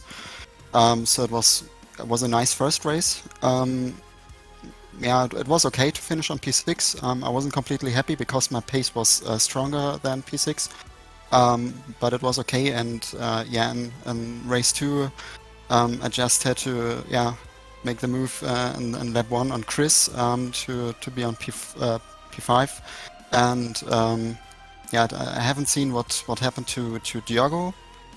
He spun out in Stavolo 1, but I couldn't see what exactly happened there. And then I was on P4, and then I was just playing tactic games by saving a bit of tire to be able to attack towards the end of the race, and it paid out. It was fun to race against Gianni. We had a couple of corners where we were too wide. I think for a whole sector, for 4 or 5 corners in a row, and it was very close, but it was always fair. And I had a lot of fun out there. And, just tell me more about. The last lap incident, it was a bit unnecessary, to be honest. But at the end, P3 isn't that bad. Of course, I'm a tiny bit disappointed about to lose P2, but at the end, I got a lot of points, and that's what's important to me. Yeah, just you're just reading all my questions from my mind at the moment. So great job on that one. But in terms of you have you and your group, of Redline drivers at the very front of this field. Does that give you a little bit of hesitation when it comes to going for moves on your teammates? It seemed like in these races it didn't even matter, but does that put a question mark in your mind about whether you go for an aggressive move because it is someone that you race with under a banner? Yes and no. Technically, yes, because it's the worst thing that can happen, that you destroy the race of a teammate. But the other side of the coin is that you can trust your teammates a bit more than other opponents. So it's a mix of yes and no, depending on the depending on the situation. But if in doubt, I would be a bit more careful with my teammates. All right, there we go. Advice for some other sim racers out there as well. But thank you very much for joining us, Alex. It's been great seeing you out there, and I hope that you'll join us for round 2 at Imola as well. Yeah. Okay. Have a good evening. Bye bye.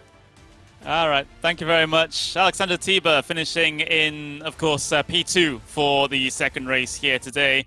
And, well, he finished in P6 in race number 1. So not too bad of a day for Tiber, but it seemed like, Benecca has had the best day. Vecchio, not too bad either with 2 P2s. So it seems like the early situation in this championship has kind of already been sort of set a little bit with Benecca coming out ahead of everyone else, at least early on. But again, that can all change. The same thing that happened to Pinto in race 2 can happen to Benecca in race 1 at Imola, and all of a sudden, championship's wide open again. So it's like, it's the consistency throughout the season that matters. We say this time and time again, no matter what series we commentate on, Paul.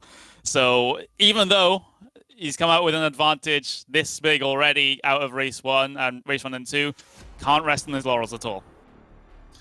Yeah, it's, as I said with Gianni, it's a good foundation to start your season off on. It's a great start for you. Now the hard work starts. You've got to now back that up next time at Imola, and then again and again and again. All the way through the season, you've got to back that up if you want to have a serious chance at winning this championship. I've seen it time and again in various championships where a championship leader got out of the first round, looks really imperious and can't be beaten. The next round they have an absolute nightmare and it just goes downhill from there. So don't write out anybody from this championship yet. It's only the first week of it. There's still plenty of time, plenty of points to be scored. Absolutely. So we're all done here at Spa-Francorchamps.